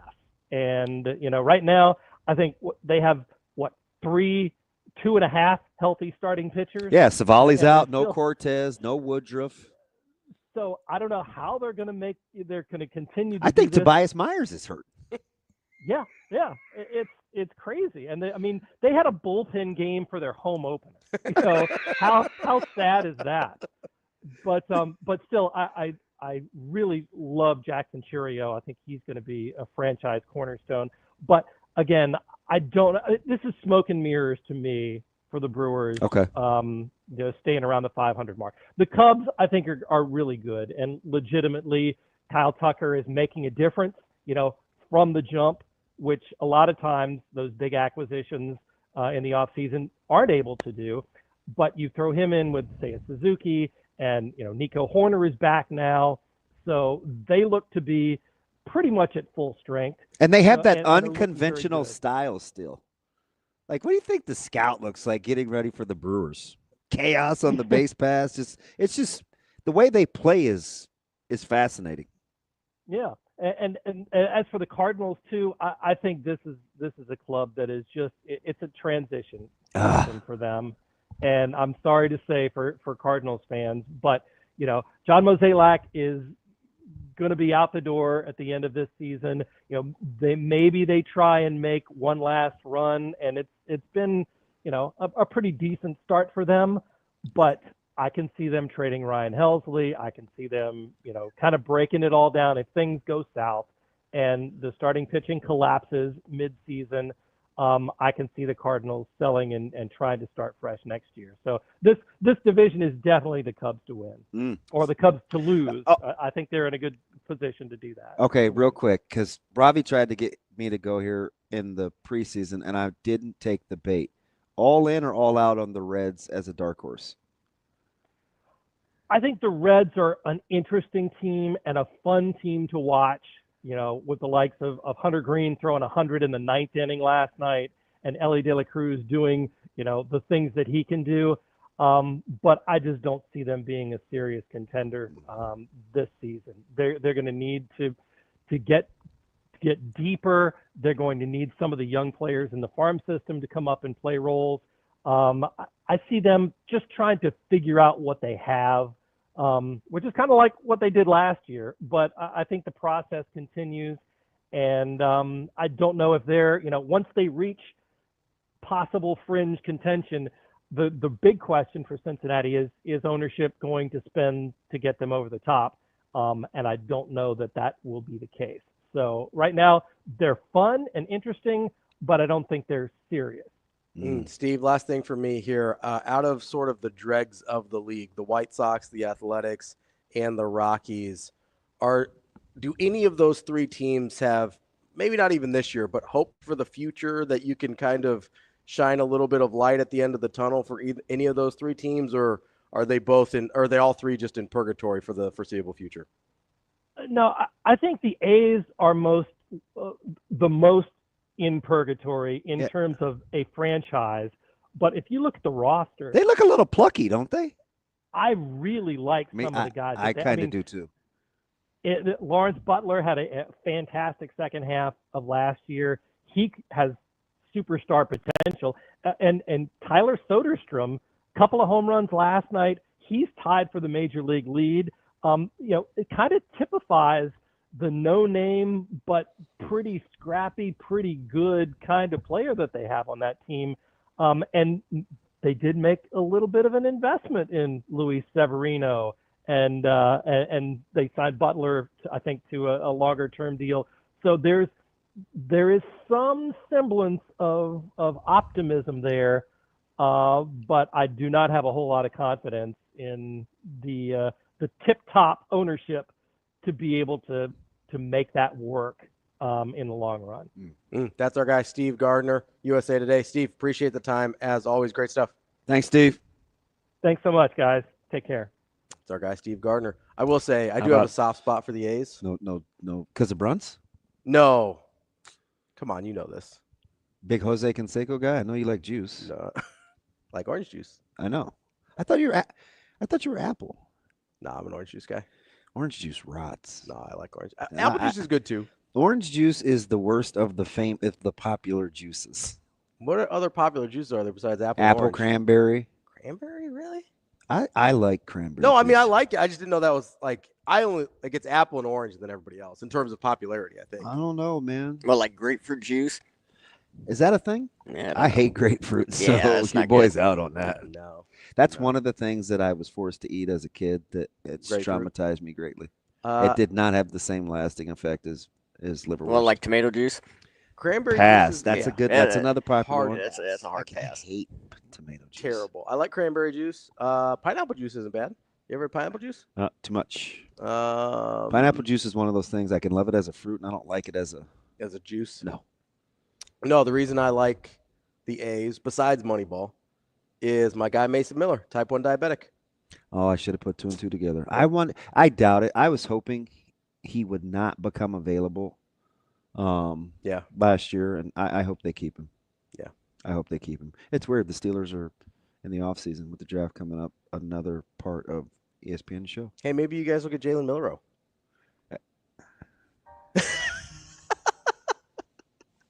I have a let's. I'm just following Ravi's lead. So here's my question. I'm trolling you a little bit, but so Jalen Milroe got invited to the NFL draft and accepted. Does the NFL think someone's taking him in the first round? That or he's willing to wait in the green room. For 2 days? No, you're exactly right. Anything's better than what he originally thought coming into this process. Which was like third day? Not the first 2 days. It's yeah. Yeah, I'm mortified. 4, 5, 6. I'm mortified. 7. I Somebody's going to take him way too early. listen. Your boy couldn't care less as long as it's not the Steelers. Still hanging on to Jackson Dart hope. Hope he's shoot. I hope he's so for that. I hope he's a Niner. You go make him another Debo. I'd be fine with that. Yeah, knock yourself out. Turn Jalen into Debo. Yep. Hey, it's good cost efficiency right there. Debo can't run routes either. We're moneyballing this thing. It's all right. Just hand it off to him. It's fine. You don't need to be able to run routes. That's what we got Ricky Pearsall for. Just unnecessary. Got Ricky Pearsall to run routes. We don't need Debo. Just unnecessary. Shane, do you have a couple of those rule clips queued up for today? I don't know, but KP says he was a fan of grape juice at one time. So apparently, good pull. It was a thing at one time. Grape juice is fire. Big grape juice guy. I like white grape juice too. I went through a stretch when I was on the verge of being a fat kid about 10 years ago. Yep. I like white peach. Like Ocean Spray. Oh yeah, that's not bad. Oh, fire. Yeah, I would splash club soda in it to wean off of it as I got away from drinking juice. But good pull on grape juice. I'm not going to harbor on the whole grape thing because I know what you think about purple and people I like just want me. you to appreciate the restraint I'm showing right now. Listen.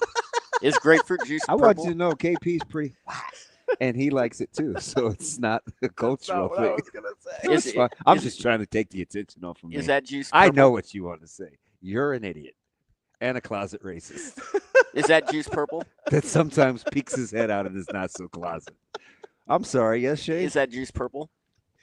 In color, I'm just like wondering. Jack Nicholson in The Shining. You're just I can't believe I forgot about its popularity. I can't believe you forgot about grape juice either.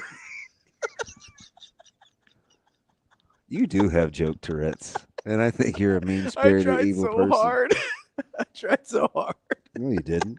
You're too busy laughing to focus. Attention to detail sucks. Yeah, It's fine. It's fine. You better blow that fine. stuff out. That was old school Jamie Foxx, straight from the foxhole. Coming up next, Which, by the way, is one of the funniest non-talked about stand-ups ever. I forgot that Jamie Foxx did stand up. Yeah. He's done everything. I watched his new one after everybody thought people tried to off him. Yeah. I watched his first one on the plane going to the bowl game. He has a new one. Does it's he? not new anymore. I mean, it's December. Relatively new. Yeah. Yeah. He kind of explains the story. And it's still kind of funny, but it's a little heavy too. Heavier than Steamin' Willie Beeman? No, that guy was no, not heavier. Beeman has some issues. Coming up next, we got Mike Chase, Schaefer, Husker 24/7 here on Hurrdat Sports Live. Aspirations can drive us. Sometimes a simple gesture is what fuels the pursuit of a dream. When it's time to make your dream a reality, we are here to help.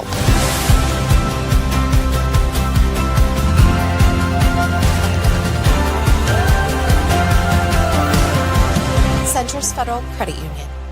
We are where you are.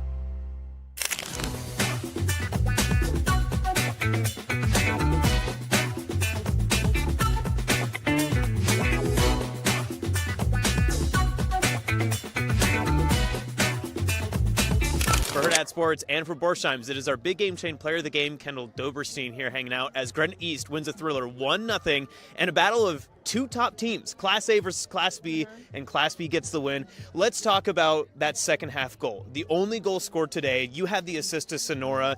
Walk me through what you guys had to change at halftime to open that up. I think we just had to calm down as a group. We knew that we were going to be coming in playing a tough opponent. Class A girls, we have there's like 4 of the girls on that team and 6 of us that are on club together, so we know how we play. So we just had to build around that and work together as a team to make sure that we can pass around and get what we need to get done. And then how about that connection with Sonora? That was a beautiful pass you put right in the middle, a header by Defini. How do you guys make that connection through all the hard work you put in through the offseason? Sonora's always there. We're best friends. We've been together for the past 4 years playing club and high school together. We have that connection. We know where each other want the ball mostly 100% of the time, so we just have to trust each other to be able to get the ball to her head. So this #1 team in Gardner East stays undefeated. How do you use a win like this to continue on your run this season? Hard team, Lincoln Southwest, great team, great girls, but I think we just have to use the motivation to get to the state championship and make it to state once again. How do you not overlook some opponents moving forward? Especially, some people call this the game of the year. How do you kind of keep that focus then? We just have to stay calm, work hard. Again, great team, great girls. Just have to use it for the next games. Well, congratulations on your win, and Borsheim's has your own big game chain. You get to keep this one. Congratulations on a big day. Thank you.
Hey everybody, it's Ravi Lulla from Hurrdat Sports here, and I'm reminding you to get down to Hurrdat Sports Bar and Grill because Menu Madness Round 3 has already started.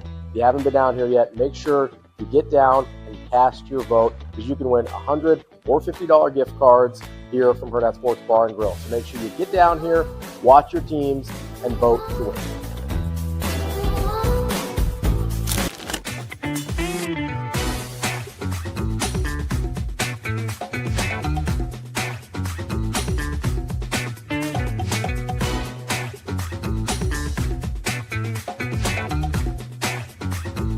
Joined now by the new head coach of Creighton Volleyball, Brian Rosen. Congratulations Thank you so much. on the position. Just what went into this decision for you? And I know you had other offers on the table as well.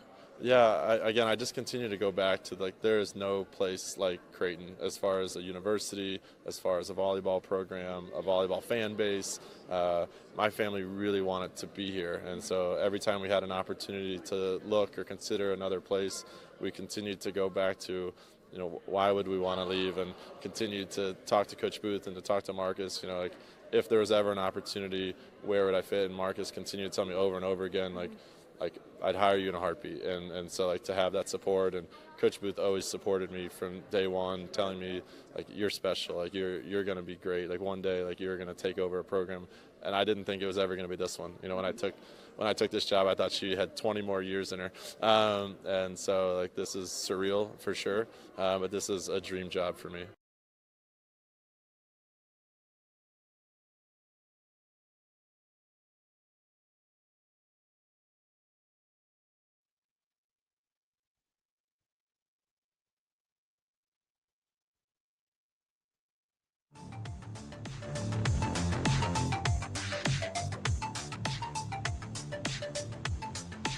You're listening to Hurrdat Sports Live. I think the chemistry's, fine. I think, we have really good secondary. I think the battles have been good, and I think Tequil's coaching them hard. So I think we're work in progress. There's a lot of guys new to this system, and they've picked it up well. They learn. I think Dane has done a good job in terms of coming in and he's the veteran guy in the group. He's played the most football, asking guys to hey, let's go walk through the plays. Let's do a little extra. Me and Wish and Sat and a couple of us, we're in the sauna every day, and Dane's in there every day. I mean, he's a machine. Like, he just loves to recover, train, work, and I think he's brought a veteran presence to that room. But I think they're all doing really well. We're back here on Hurrdat Sports Live. That's DB. I'm Ravi. Lulla here at Hurrdat Sports Bar and Grill. We are joined now by Mike Schaefer, Husker 24/7. What's up, Schaefer? Not a ton. How we doing, guys? I'm good, man. I didn't want you to feel like you had to. Actually, since it's Ravi's show, he made the executive decision to move you up early because I did not want you to feel compromised having to drive, collect your thoughts, use Bluetooth, and be headed over to practice. So I'm like, you know what? We got to move Mike J up, man. He's clean shaven. You look good. You look like a new person. I had to. Thank you. I to be honest, if it wasn't for the beard, I wouldn't recognize who I was talking to. But I mean, good on you, man. Shelby's got to be pretty impressed with this new guy she married. Not new. Just decided to bring in the homeless beard and get it down. Is this more the of guy a that normal she shape. kind of saw close to on her wedding day? Is this a close resemblance? It's a version of him. I don't know if I'm the same guy from 2021. I don't want to put that on myself. I feel like I've evolved a little bit in that time, in good ways and possibly in bad ways. I'm more tired. Clean shaven, like edged, I should say. You still have the nice full beard, but I like the style, man. Did you just tell the barber, hey, I'm long overdue, I got nothing to say, my head is your oyster? Like, did you do one of those, or were you very particular? No, I've had the same guy cut my hair for a few years now. There's not even much of a conversation. Like, that's how I am when I'm getting my hair cut. I find someone who just has a general understanding of where I want it to be. I'm never going to tell them it's not how I want it. I'm just going to accept the haircut that I get regardless. And so this is the end result. He does a good job with the beard. I mean, the hair is whatever. I have thinning hair. That doesn't matter to me that much. But the beard, he does a really, really good job. And so I try to go every few weeks and just have him keep it nice and trim. But every now and then I just don't show up for a couple months, and it looks like it did on Monday before it ended up on the floor. If I went a couple months, I'd be traumatized. So good on you for having a conviction. Are you excited for the Masters? This is probably, I haven't paid a lot of attention to golf lately. I feel like the PGA Live double back thing combined with I got out of a golf gambling pool where I used to pick a golfer every week, and I'd be pretty locked into how that was going. So some changes there. It feels like it snuck up on me. Like they're gonna have the par 3 tomorrow. Tonight I'm gonna be tweeting out a picture of an old refrigerator box with a bunch of names and an auction draft on it. And I could not tell you who's playing well, how things are going. There's probably about a dozen names that I'm not even going to know that are playing in the field. So I'm not prepared. I really feel like it snuck up on me this year. All right, so here we are. Are you excited to see Scheffler fresh back from his injury? No idea what you're talking about, DB. Next, let's talk Nebraska football. Well, that's the thing. I didn't know that he was injured. He was playing earlier this year. Something happened. Yeah, he's a little ding, but he says he feels good and he's healthy. I still am not going to have him, I don't think, in my draft pool, but we'll see. I have a day and a half. It's kind of hard to bet against him, though. I know, right? Like believe me, I know. It depends. And it's not fun either because it's sort of he's almost mechanical about all of it.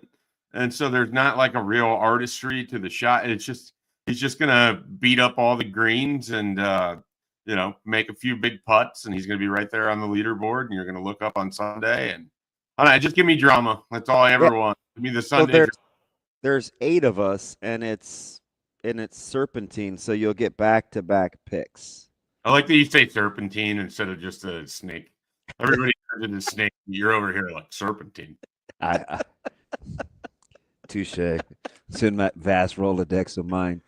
All right, so are you going to be a victim of what the allotted time you get? What happens when you get there? I'm always a victim of the allotted time. Or is there something you're looking for to follow up on today? If anything, I'm a victim of the marching orders that Michael Bruns tells me. And last time it was go right. So I was on that side. I was on the right side. Then whatever's over on the right side, that's my kingdom, so to speak. So, whatever direction he tells me is where I'm going to be, and whatever position group happens to fall upon that direction, we'll see. I hope they're outside. There was a caveat in the email about potentially being in the Hawks today. I don't want to be in the Hawks. It's worse shooting conditions and cramped up in the balcony. I like it when they were in the stadium. We were able to spread out easily enough. It's just a better background for if I'm getting 20 to 25 minutes to watch him practice, I'd rather see him out on the practice field or in the stadium. That's my preference. Schaefer, as you listen to Coach Rule and some of the coaches over the last week or so, I'm curious if you have felt any differently about any position groups that have been identified.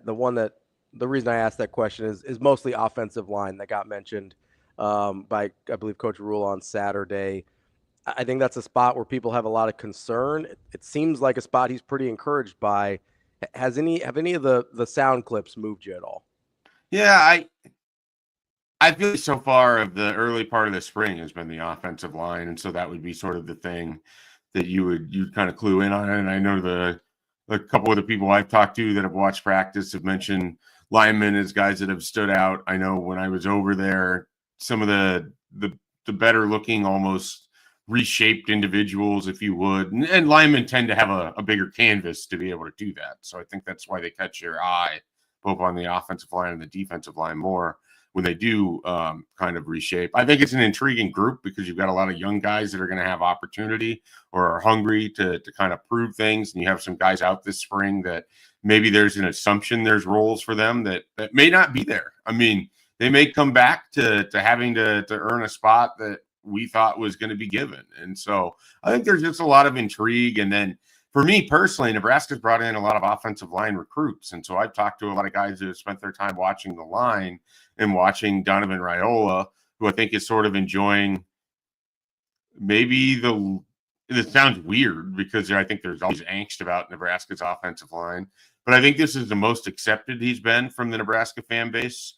I think recruits seem to be pretty enamored with how things look on the line. And then, like I said, what the stuff that I hear from people who've watched live portions of practice, the line has done a really nice job in the run game. And so you measure that up against what the defensive line looks like, and that leaves some questions. But overall, it's been pretty positive for the guys up front. Chafe, and maybe you are or aren't in this camp, and I'm going to go back to this, and I swear I'm trying to be objective. I really think, even though it didn't work out with him as an offensive coordinator, I'm holding firm that Satterfield is a fantastic coach. I look at the tight end room, and how much of that would you, you'll tell me, how much of that do you think, when I say fantastic, how much of that do you think is hyperbole versus how much you would let me sit you down and walk you through each individual player? I think some of it's hyperbole because we just don't know how to. Our Marcus Satterfield experience is largely tied to the play calling, and the play calling got pear-shaped at times last year. And so I think it's going to be hard for people to accept that Marcus Satterfield can be a fantastic position coach because they only want to think about him as the offensive coordinator, which he no longer is. I mean, beyond the fact that he's sort of a unique individual unto himself, And this situation is unique where an offensive coordinator would stick around to be a position coach. I think it says a lot about how Matt Rule feels about him, that he wanted a former offensive coordinator fresh out of the job to that stay. is as a person. Yeah, well, I've had more probably out of the football facilities interactions with Satterfield than any other coach on the staff. Oh, so you're I think people, if they got the opportunity to spend time around him, would really like him. He's just like you. He likes sports. He likes golf. Nebraskans would really like Marcus Satterfield should they have the opportunity to spend time around him. So I am not surprised that he would be able to connect with recruits like he has. I'm not surprised that I anticipate he's an effective communicator, an effective teacher with whatever he's trying to get across to those tight ends, because he's an easygoing guy to talk to. Now, I can't speak to his refinement of where they are at as a position, but I don't have a lot of concerns about the tight end group. I know they like Luke Lindenmeyer, and I think there's a lot more out there for him than what we saw last year. I think Heinrich Harburg is going to be able to transition throughout the season to the tight end position. Do I think he's going to be this weapon every game? No. But do I think Heinrich Harburg has the ability to help out next year? Absolutely. And then there's some younger guys, and you have Carter Nelson. We'll see what you get out of him. Markway. We'll see what they are able to get out of him. So I think the position's really interesting. And I think Marcus Satterfield, like I said, if people spent more time with him out of the context of how he called the Indiana game, I think they would like him. I really do. Schaefer, do you think part of the, consternation, I don't know if that's the right word or not, around Satterfield has anything to do with the fact that we maybe don't believe Rule when he says Dana had full control over offensive staff? He did, though. It's hard because I think it's. Maybe. I'm sorry. Go ahead.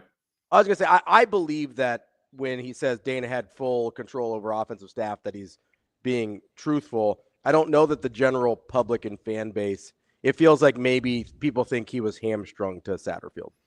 Yeah, and I guess I would ask those people to just listen to how Dana talks, listen to how Rule talks about Dana.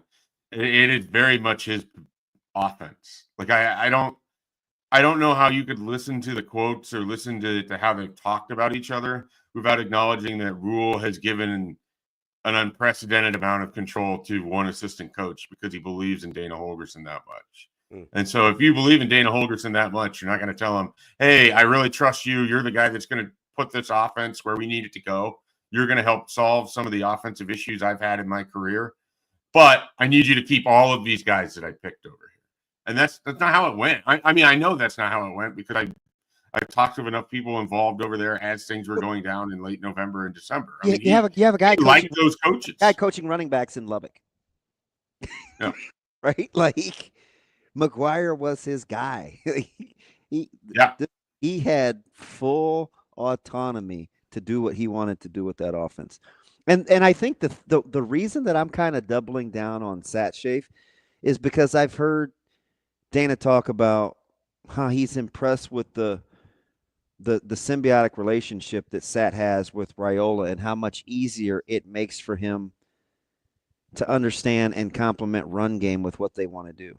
And he told me, Schaefer, he's like, it's kind of rare where the tight ends coach and the offensive line coach are in lockstep the way those two are, but you should watch them work together. And that was all I needed to know. And then I look at the byproduct of the tight end rooms.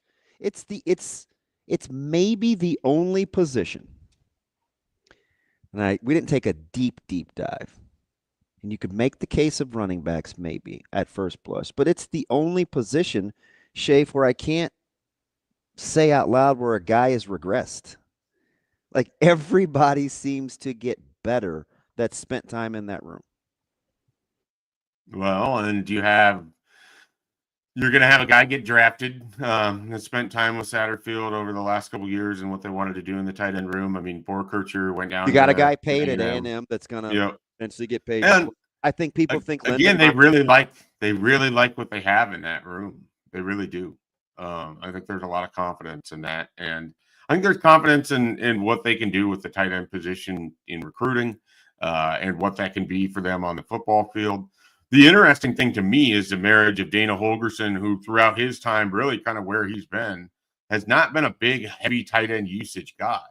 So that's a shift in his philosophy. He's used H-backs, but it's a little bit different. So I'm curious what that's going to look like with Dana Holgorsen over the course of a full year with the tight ends.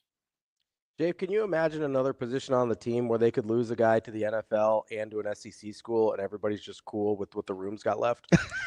I mean, I just want to say, like, you know what I mean? Like when you put it in that context, I think it needs that context. It feels a little different. Like if the running back room, for instance, lost a guy in the NFL, Well, and then into an SEC school, we'd be losing our minds. Here's the thing. You can argue, too, the guys that people are most excited about are coming back from injury, and you have no idea what the timetable is for Markway or for Carter Nelson. And yet that room still has plenty of intrigue in terms of athleticism. And then you expect exceeding baseline competence in Luke Lindenmeyer, if not potential upside. I think how they finished the year, particularly the way the position kind of played out in that bowl game, I think people are giving it the benefit of the doubt. And I think there's also the degree of which how much is the tight end going to affect the overall season.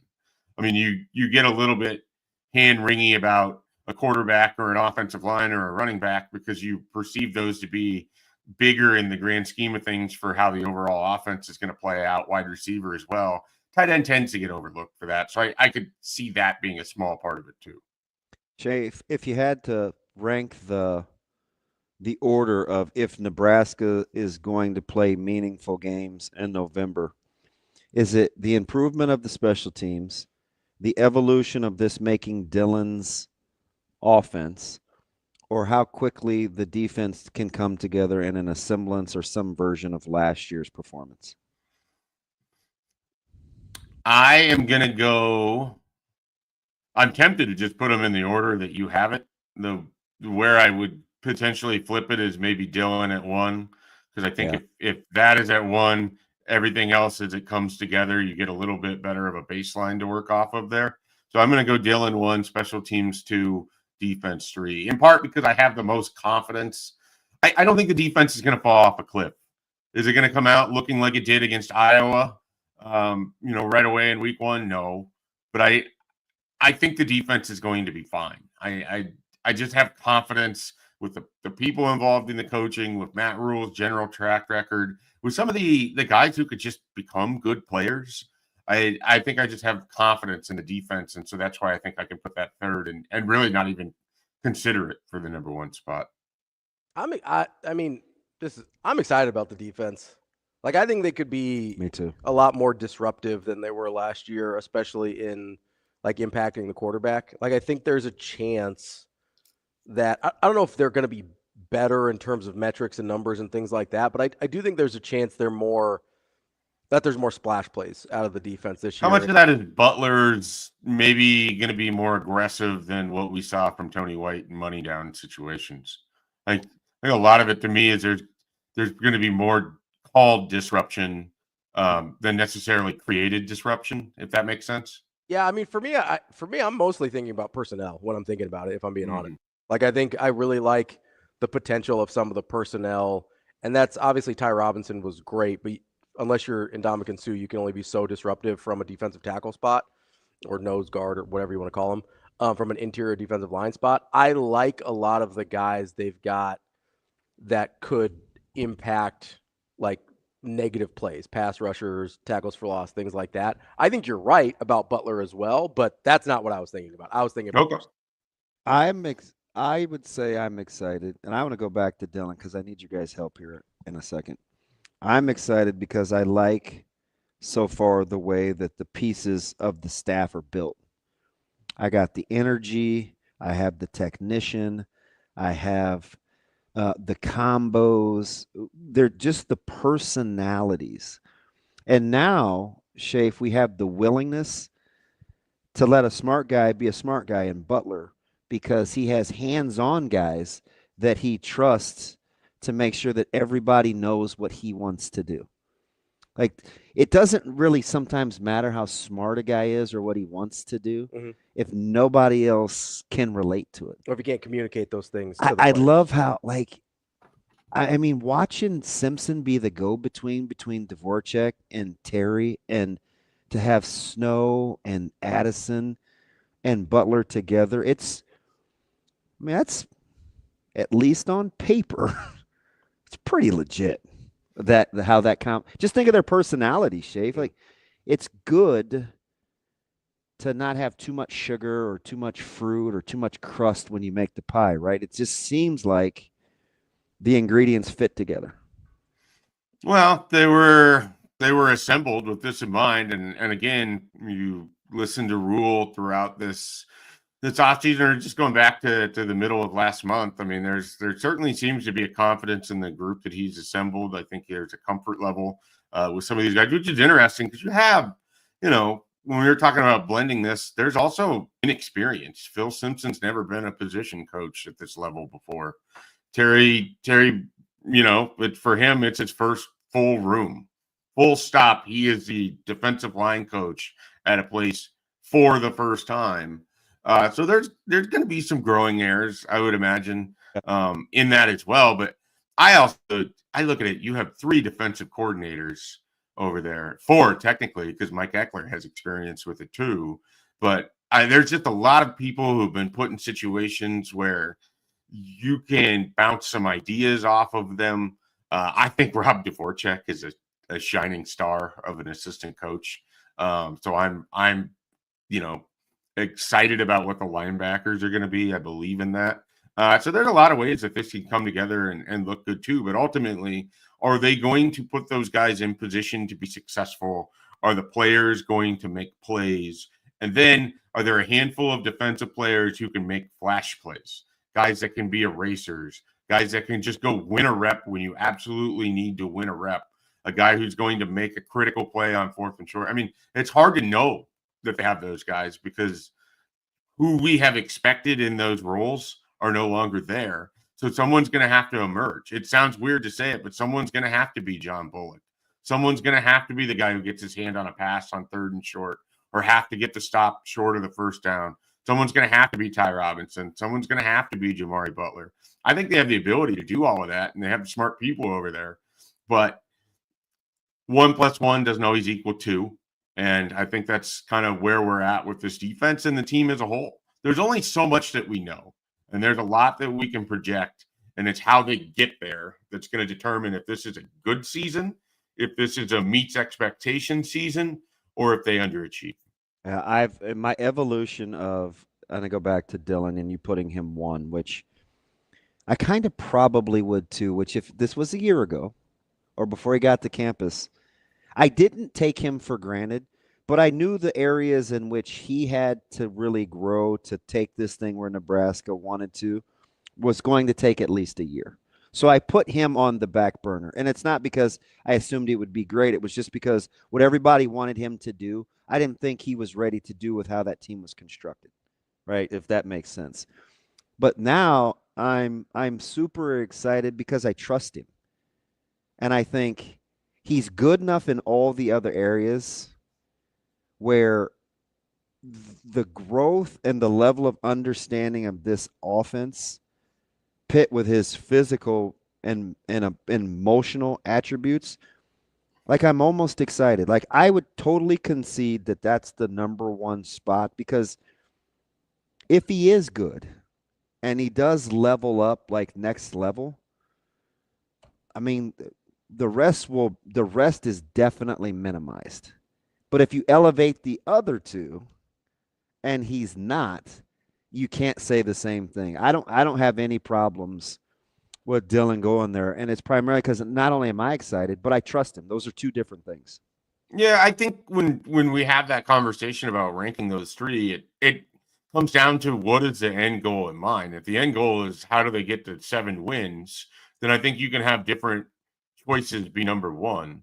If the idea is how are they going to maximize to be the best football team they can be in 2025, then I think Dylan has to be number 1, if that makes sense. Yeah. That's good context. That's our guy, Mike Schaefer, Husker 24/7. Schaefer, appreciate the time as always. Easy drive over. Are you guys making any bets on what it is that you'll get to see when you get there? No idea. Just like I said, I'll wait for my marching orders. I'll walk up to Brunts and I'll wait to be acknowledged. I certainly won't reach out to him first, and then we'll see where it goes. With friends like you guys, who needs a Ravi? That's We're Schaefer. very, very kind to each other over there. All Yeah. right. See you guys. We get it. Yeah, just like I'm super nice to DB all the time. Schaefer, appreciate it. Enjoy practice. We'll talk to you next week. Thanks, buddy. More Hurrdat Sports Live coming up next.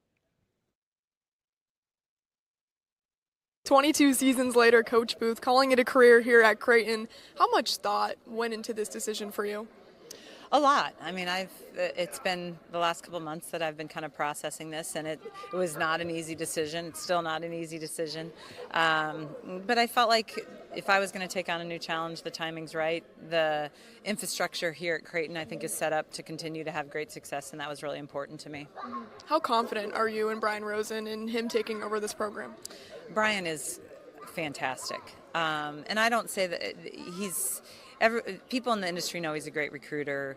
Our players know he's a great trainer. But what the rest of us know is he's a great human. He cares about the student athletes as people. He's a good communicator. He is a phenomenal coach. And then coupled with the fact that everyone's going to stay with Angie, Adam, and Caleb, I think the program is really set up for success.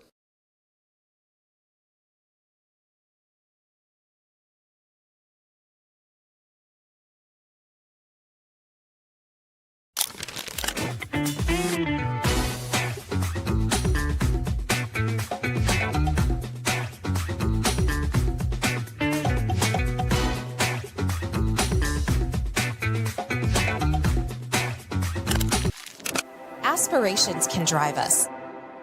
Sometimes a simple gesture is what fuels the pursuit of a dream. When it's time to make your dream a reality, we are here to help.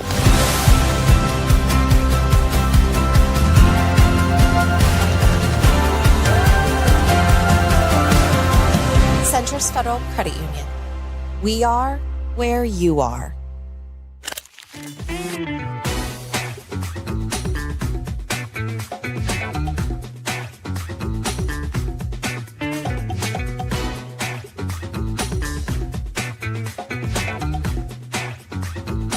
Hey everybody, it's Ravi Lulla from Hurrdat Sports here, and I'm reminding you to get down to Hurrdat Sports Bar and Grill because Menu Madness Round 3 has already started. If you haven't been down here yet, make sure you get down and cast your vote because you can win $100 or $50 gift cards here from Hurrdat Sports Bar and Grill. So make sure you get down here, watch your teams, and vote to win.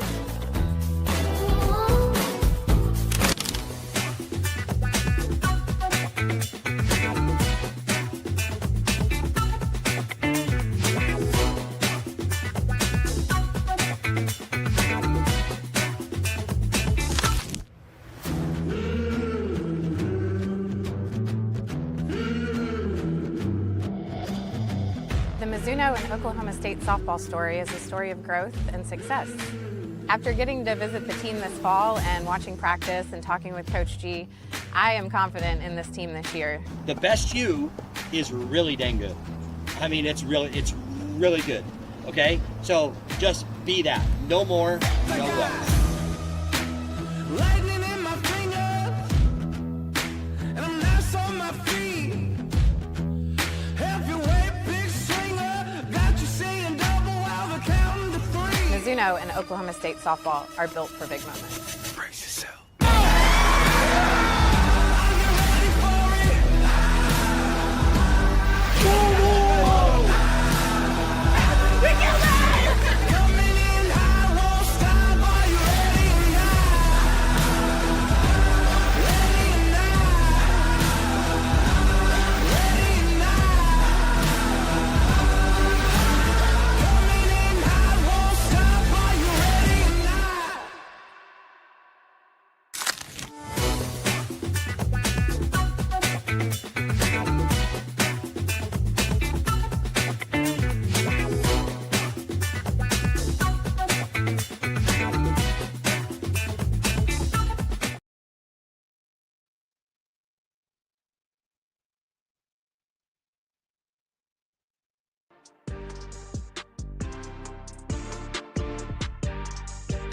Welcome to Hurrdat Sports Live. Yeah, I think the offensive line this spring has been one of our highlights.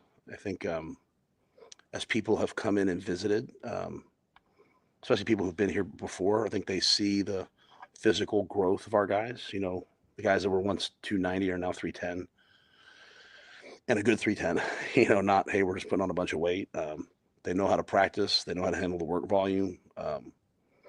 You know, center, we have a lot of guys working there. You know, Justin's doing a really nice job when he gets reps there. You know, Sam Sledge is doing a really, really nice job. Other guys can rotate in there. You know, Jason can go there.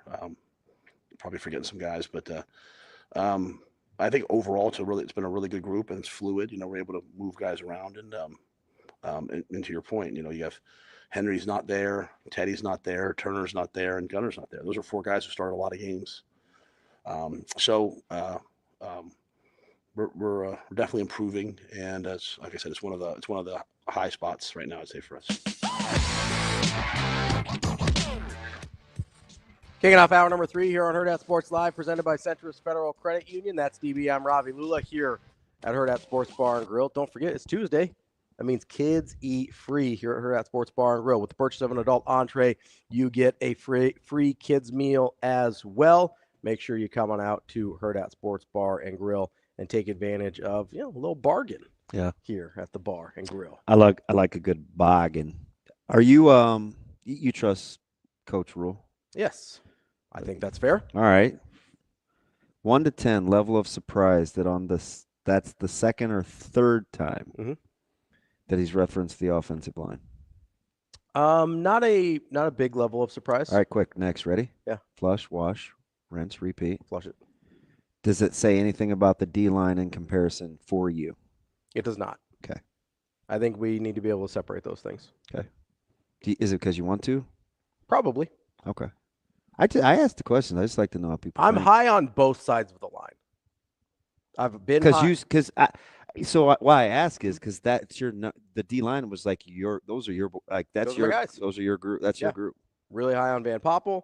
Really high on Keona Davis. Obviously, I've been high on Cam Lenhart. I know his year last year wasn't what we wanted it to be, but you know, if we want to include the Jacks kind of in that spot, I really like Shavers and McGahee a lot. I know you think Shavers going to play inside a little bit as well at the linebacker spot. So I don't really know what to do with him. So it's interesting, and I don't want to read too much into the clinic talk, but of course I either write down or remember everything. And Coach Butler talked about some keys, right? He's like, I think it's important this is the whole simple versus easy. So just hear me out, because you'll be amazed at how many people actually coach and don't just say, well, this guy's a good shooter, he should get the most shots. Yeah. It often doesn't go like that. Well, it's like, well. So he said, always remember to play to your guy's strengths. If a guy's a good blitzer, blitz him. If a guy's not a good blitzer, don't blitz him. And he had a couple of other examples like that. So he used Shavers as an example of a guy that is a good, gifted, natural pass rusher. So I have to be very cognizant not to go all like galaxy brain on me. Yeah, does that mean you don't want him to do this, or are we going to accentuate this, or are we going to play to his strengths? Because the downside to knowing a guy's case file is you typically just gravitate towards that. Yeah. Right? So I don't want to see him just rush the passer. Sometimes he's got to be in coverage sometimes. So I say all that to say whether a guy plays inside or outside or whatever, as long as you're playing to his strengths, I probably not going to split hairs. Not going to split hairs over it. Yeah, so there's a bunch of guys. You know what I mean? 100%. Yeah, there's a bunch of guys in that area, no matter what positionally we call them, that I'm excited about. Haven't even brought up Nwaneri. I did bring up McGahee. There's a lot of guys in that group I'm excited about. I think Elijah Judy has a chance to have a really good year on the inside as well. But I've also been I don't want to say I was the earliest adopter, but I was certainly on the front edge of telling people, hey, Donnie's really good at this. The offensive line is going to be fine. Yeah. Right? Through the injuries, through some turmoil over who was playing, who wasn't going to play, whatever, through the Micah Mazuka stuff, all of it. I was like, hey, he's sort of always just figured it out. Throw the 1 year with Frost and Whipple away. Donnie's been really good at this. Mm-hmm. Regardless of who was available, regardless of positional needs, whatever, he's figured it out, and we haven't really noticed a drop-off. So I'm sort of on this, I'm on both sides of this. Mine went in phases. Sure. I was cool with Donnie because I think Coach Rule and Coach Satterfield both expressed that they set in with the intent to get rid of him. Mm-hmm. Then they just couldn't. Yeah. Right. So that was one. Because he just kept coming to work. That was one. 100%. 1A was the players wanted him back. Mm-hmm. Now, only reason I put that at A is because sometimes the players don't know what's best for him. Yeah. I'm very hesitant on that reasoning in general. But I do know if for whatever the reason I trusted it. Right? I will say offensive linemen are also different than a lot of other players. So I didn't want to get into the weeds, but I agree with you. Like I agree with mentality-wise. You don't have to acquiesce or cater to them, but you do let them bend your ear more than almost any other position group that's not a quarterback. Because they're typically not divas. And they know more about their craft than almost 90% of the people they're dealing with. Including other coaches. So yeah. I let O-line you bend my ear. A little more leeway. Yep. Bend my ear. But the other thing is, and we forgot because we weren't winning the way that we wanted to. My man was just replacing 3 starters, and we weren't talking about poor O-line play. Mm-hmm. It just got buried in the fact that they were tricking games off. Yeah.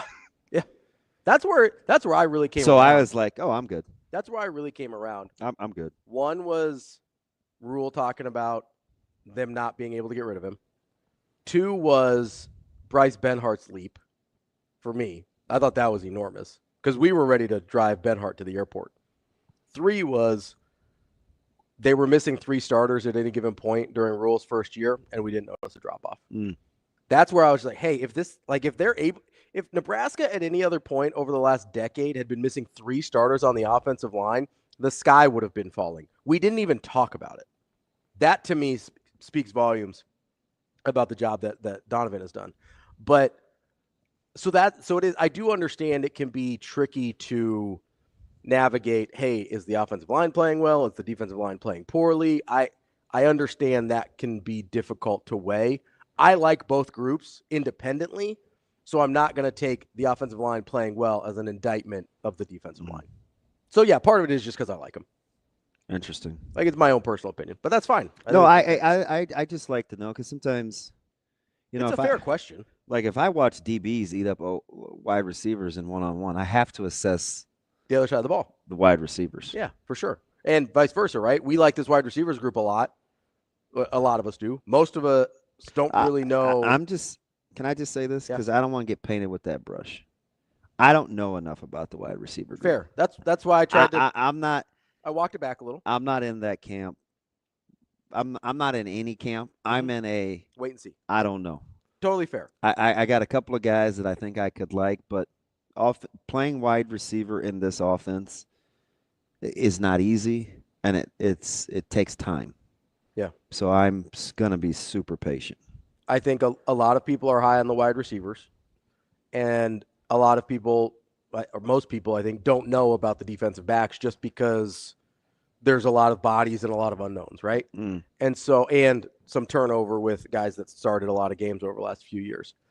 But if you sit there and go, hey, the wide receivers are eating up the defensive backs, that probably lends you to think, oh, the wide receivers are what we thought they were. The defensive backs are not coming along the way we want them to. That also may not be true. Like, we just don't know. The other part of it is, like, the whole Dylan of the equation too, right? If Dylan is his ball placement's on point, you can play great defense. It doesn't really matter. Agreed. If Dylan's been on the receiving end of that. Yeah, it can just be if the quarterback and wide receiver have it right, the dirty little secret is the defensive back doesn't have a lot of options. Yeah. Right? And if the offensive line, like the same thing can be with the offensive line, defensive line. If Dylan's making quick decisions, seeing the field well, getting the ball out quickly, navigating the pocket well because he's in a little bit better shape, like all of those things can make, not getting home on the defensive line, that's a little rough, or he makes the offensive line look really good, right? So Dylan sort of has a lot of say in the way everybody else looks, which is why I think Schaefer landed on the answer that he did with ranking Dylan as 1, because his impact filters down to so many other things, right? I mean, Terrence brought up in the chat, you're on the field more, you're more consistent on offense, you're converting third downs, all of a sudden your defense looks way better, right? Because they aren't on the field as long, you're keeping the other defense tired, you're keeping the other offense out of rhythm. Like there's a lot of things that kind of flow together in if Dylan's just playing at a level we think he's capable of. Yeah. Would you so I think so far we've backburnered a little bit special teams. Sure, yeah. Just because we don't know. But I also think I don't know enough about it, honestly. We just assume it's going to have to just by default naturally be better. Hard to be worse. Yeah. I mean, it literally cost them games last year. Yeah. So hard to be worse. Just get it. But part of it for me, just being totally honest, is part of it's just specialists, which I don't know what to do with, right? I don't know what to do with, is the kicker going to make kicks? Is the snapper going to make snaps? Is the holder going to hold it, right? Like, I don't know what to do with that except for you have to go out and see it. So I don't know how much speculating there is to do there. The other part is all the other schematic things about special teams, I don't know enough about to have any real takes on what that should look like. But I also don't think schematically that they were necessarily that bad under Foley. I agree. A lot of it was execution. And I help coach it. So I'm passionate about special teams. And we used a lot of what they did. Yeah. Like a lot. I mean Jernigan's our guy. I mean, he's our special teams coordinator. And they spent a lot of time together.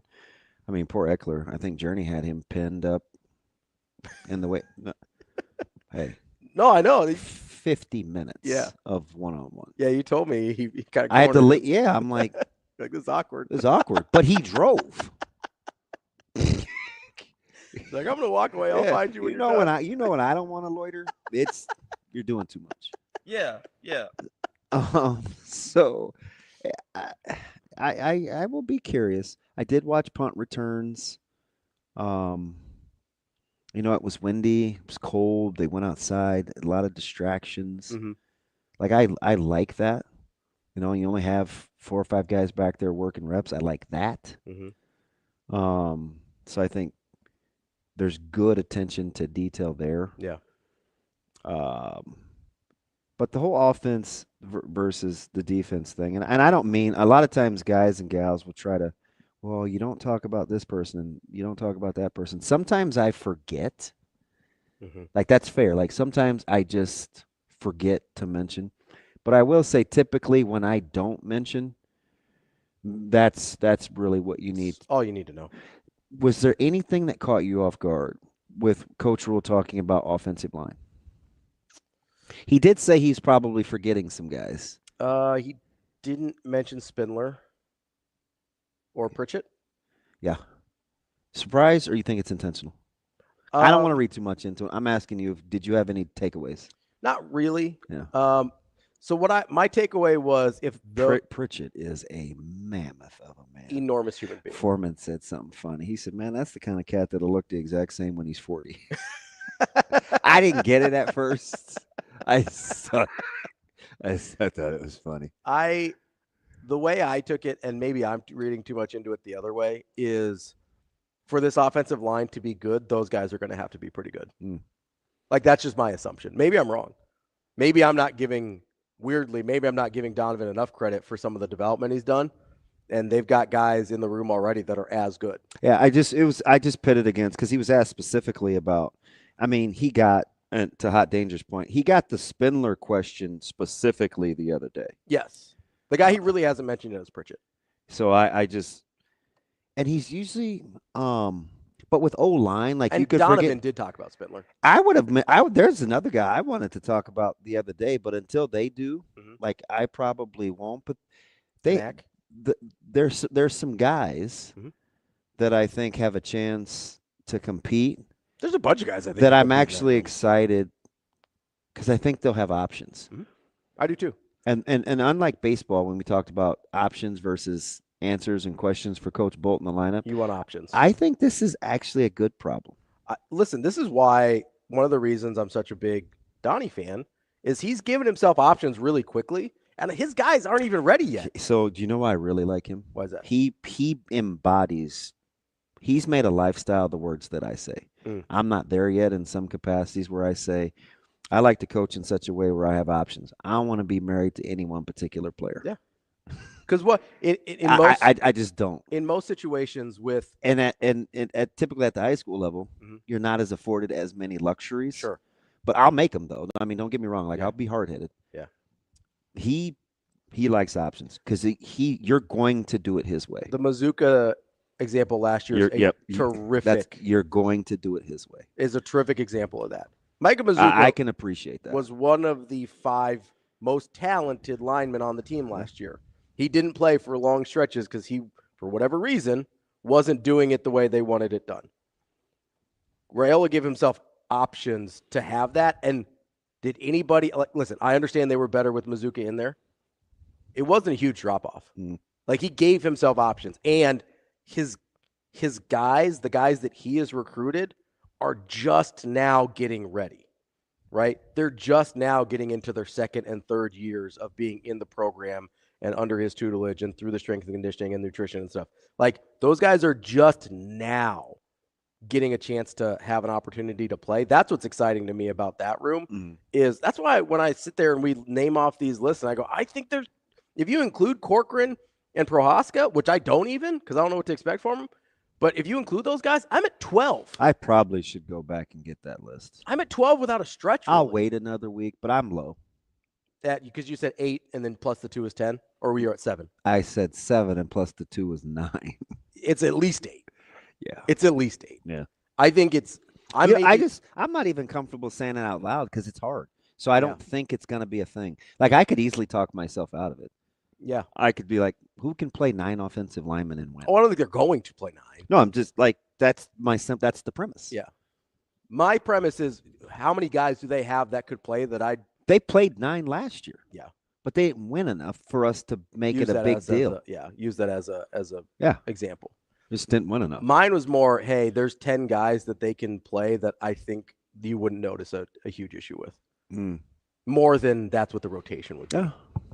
Need a little more time. Which I think is, I mean, I'm not to, be on the Donovan Raiola Homer network over here, but really, really impressed with what they've done in that room. HD makes it, but that's a decent point. Which one there? But I will say, in Frost's defense, he did say that out loud, though. That he had to play some guys. That he had to. than Yeah, he wanted to. I'm sorry. I should read the statement first. He said under Frost, Bricks would have rushed into playing last year and would have been hampered in his development. Yes, which is what happened with Ben Hart.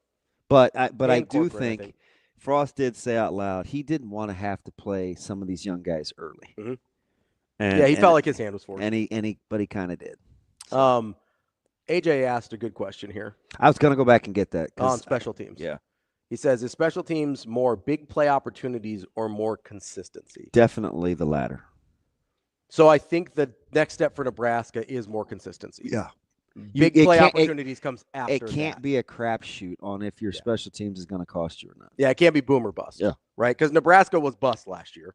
Definitely consistency. You have to get to the point where it's not costing you games, and then you can talk about it being an advantage. Yeah, moving it into the plus category. Just get it to neutral for me. Snap it and kick it. Snap it, hold it, kick it. Be able to get inside a 40-yard field goal and feel like you can kick that ball. Don't panic and return a ball from the 2-yard line that roll. Just take a knee. Yeah. Right? Like just get it at the 25. Just get me to neutral. Yeah. Don't bring a ball out that's 7 yards deep. Get me to even ground, and we'll see where we're at there. Yeah, I agree. The next step is big play opportunities, but gotta get to consistency first.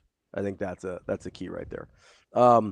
Anything else that Rule said that caught your ear? I know we didn't get to much of it yesterday with everything that. So I thought the long clip Shane, how many minutes is the This Isn't My Team? 2:44. Do we want to listen to a 2-minute and 44-second clip? I do. Yeah, we don't have any guests the rest of the hour, so I would like to go get it. Shane, play the clip. Well, it's not my program anymore. That's the great news. You know, for the first year, it's kind of my program as I'm trying to teach it. I mean, I think people, as they're out there at practice, they see a much different version of me, much more serene me maybe, because we have so many elite people in so many areas running the practices, right? You know, like I was telling Eck out there today, like I'm a little bored sometimes because, you know, I'm not going to go coach the O-line over Donnie. I'm not going to run the offense over Dana. I'm not going to tell the receivers how to do something because DeKeel's so good. I'm not going to go to the special. Eckler's running the special teams at a high level defense. You know, so we have so many good people. So I think it's our program now, which is really a cool thing, especially with the players. I mean, the players are doing such a good job of coaching each other. I think when a new player comes in, I think you just have to. I think the first thing is just kind of learning the culture. I mean, we talk about our process. You know, we say first you have to learn it, then you start to live it, and then eventually you defend it, right? Where, you know, instead of coming in having a bunch of, sometimes, you know, we go into something new, we have a bunch of suggestions. Just come in and learn it. Learn how we do everything, right? And then after you've done that, you know, you start to live it out. Then, hey, what about this? What about that? And I'll give a real credit to like Rocco, Dane. Some of these guys have come from, you know, really successful careers, really successful programs. And Rocco, you know, Rocco just, you know, played for a national championship, coming from a great program. And he hasn't come in and said, well, you know, we should do this, and this. He's come in and just kind of adapted. If he has a question, he'll say, hey, coach, you know, you want me to do this? Can you tell me why you want me to do this? Which I love. And then when he does have, you know, hey, what about this? It's great. It gives great feedback. So I think the best thing you can do when you come in somewhere new is just learn. You know, I tell our young coaches a story. Like when I went to the Giants as an assistant coach, and you might not believe this, but I'm a very opinionated person. I have a lot of ideas. I first went to the Giants. I was like, you know, and I'd worked with, you know, some of the people there before. I was like, you know what? I'm going to not say a word for the first 6 months. I mean, they could be sitting in a meeting and they could be talking about something that I knew the answer to 100 times. And I was just going to sit there and keep my mouth shut. And then after about 6 months, I was like, okay, now for the next 2 months, or whatever it was, you know, I'm going to only speak when spoken to and answer questions if I know, you know. And I think it's really important so that you don't come in and be someone that when you talk, everyone's annoyed with. And then after I had kind of earned my stripes, then if I had something to say, I said it.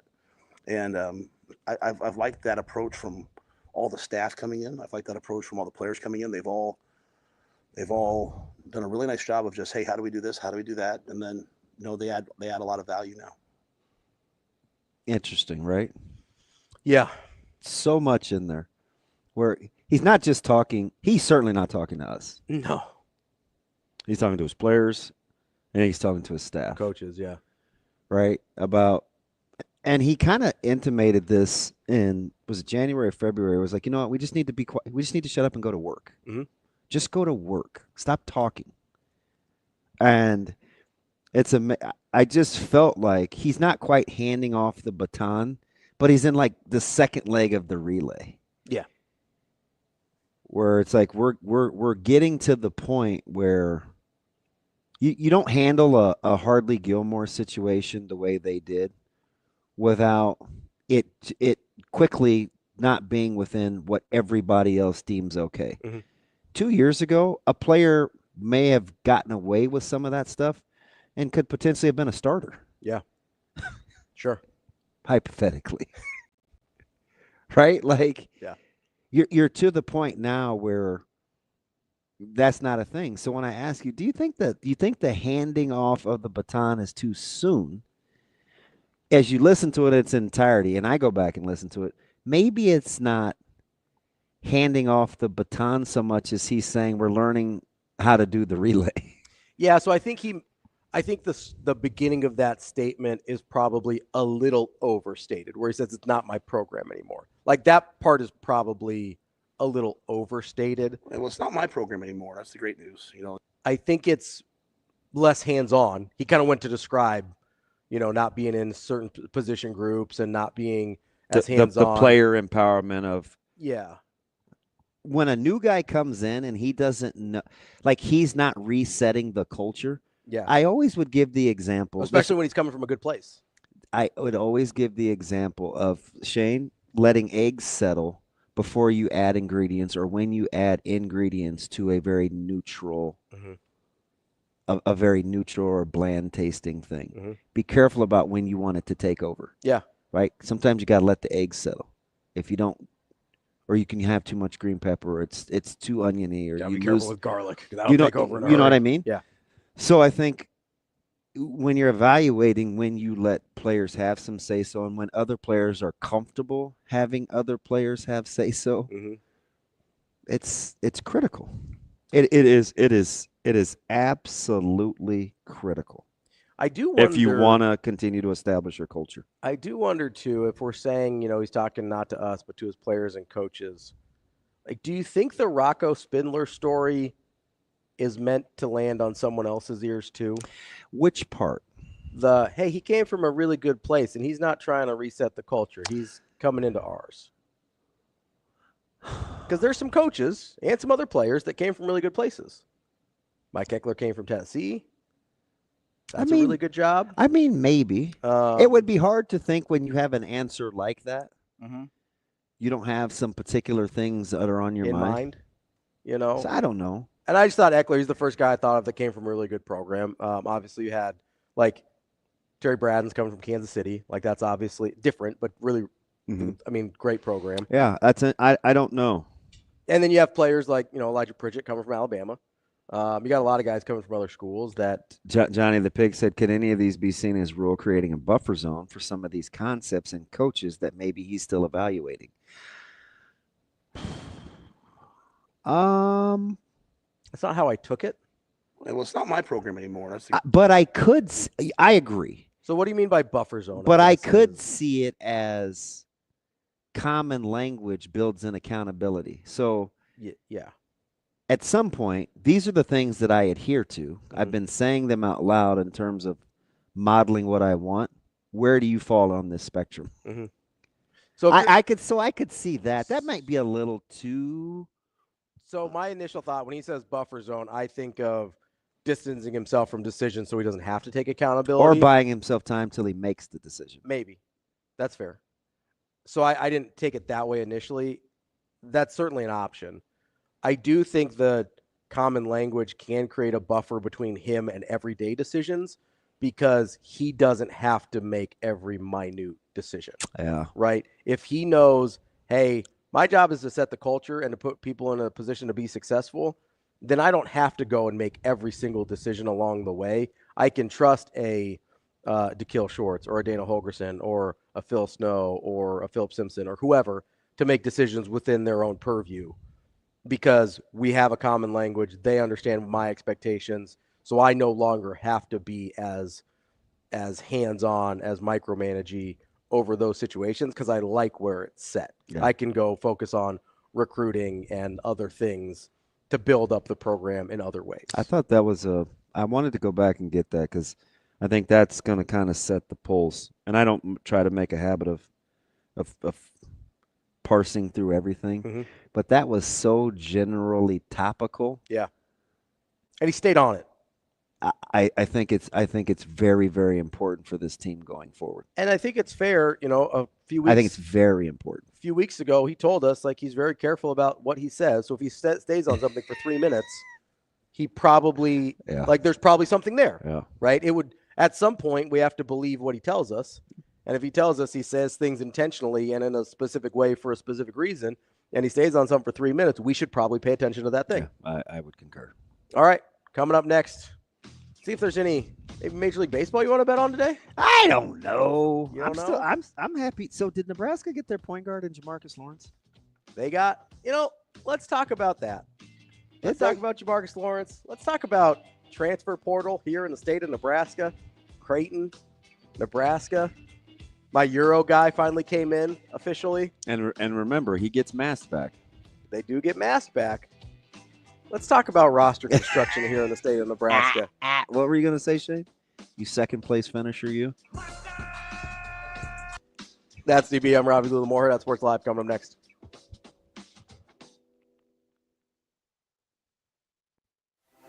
Aspirations can drive us.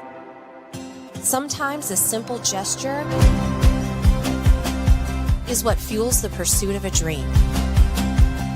When it's time to make your dream a reality, we are here to help.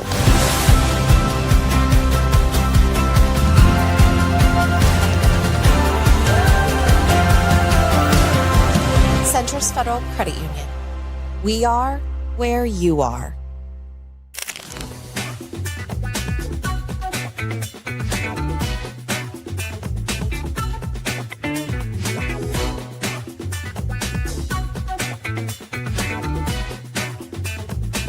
For Hurrdat Sports and for Borsheim's, it is our big game chain player of the game, Kendall Doberstein, here hanging out as Gardner East wins a thriller 1-0 and a battle of two top teams, Class A versus Class B, and Class B gets the win. Let's talk about that second half goal. The only goal scored today, you had the assist to Sonora. Walk me through what you guys had to change at halftime to open that up. I think we just had to calm down as a group. We knew that we were going to be coming in playing a tough opponent. Class A girls, we have there's like 4 of the girls on that team and 6 of us that are on club together, so we know how we play.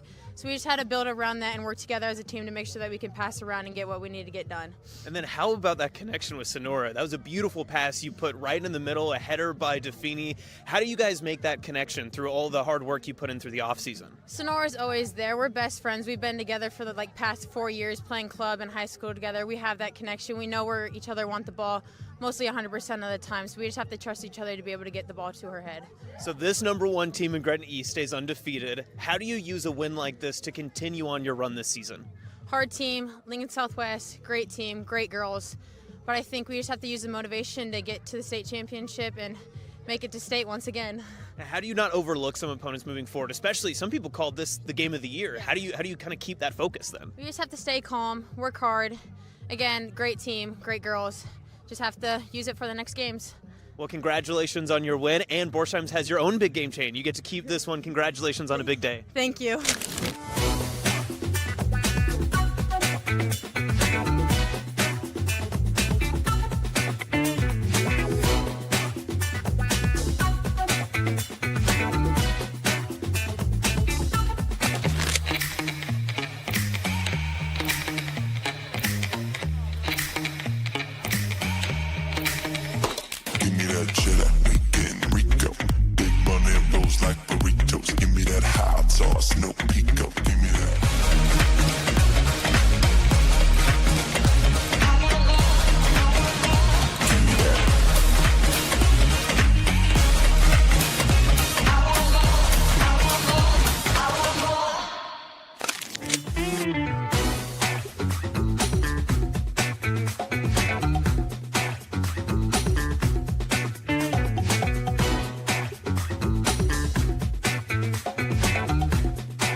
Hey everybody, it's Ravi Lulla from Hurrdat Sports here, and I'm reminding you to get down to Hurrdat Sports Bar and Grill because Menu Madness Round 3 has already started. If you haven't been down here yet, make sure you get down and cast your vote because you can win $100 or $50 gift cards here from Hurrdat Sports Bar and Grill. So make sure you get down here, watch your teams, and vote to win.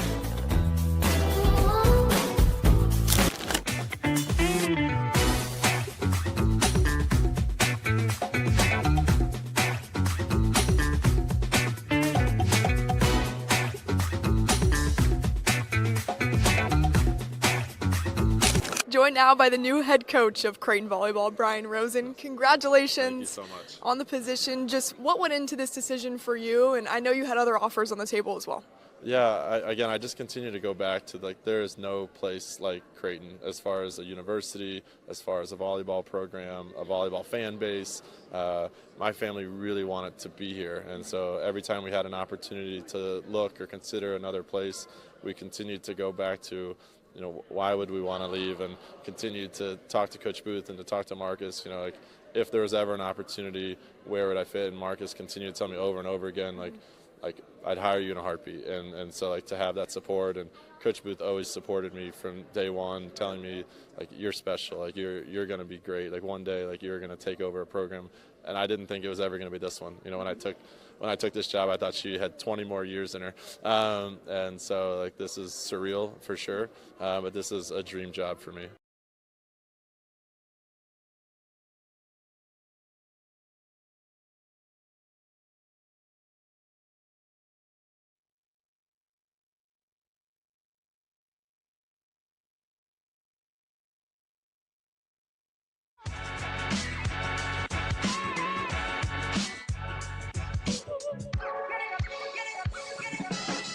You're listening to Hurrdat Sports Live.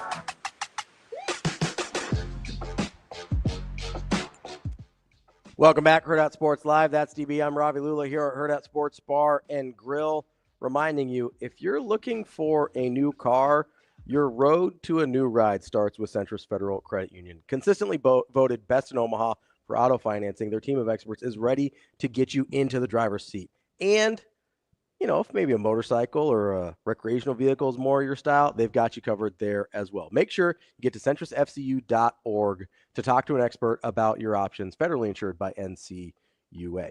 DB. Yes, sir. So DeMarcus Lawrence coming back to Nebraska after a one-year sojourn at to Rhode Island. Rhode Island. And I asked the question before we took a break there. Does it smell like bacon to you? I do like bacon.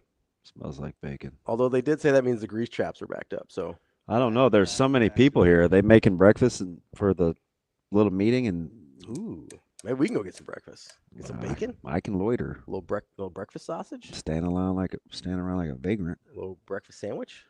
Fire. You know. Fire. But I asked you the question: if Jamarcus Lawrence solves their problems for their current roster, that's too easy. Is it?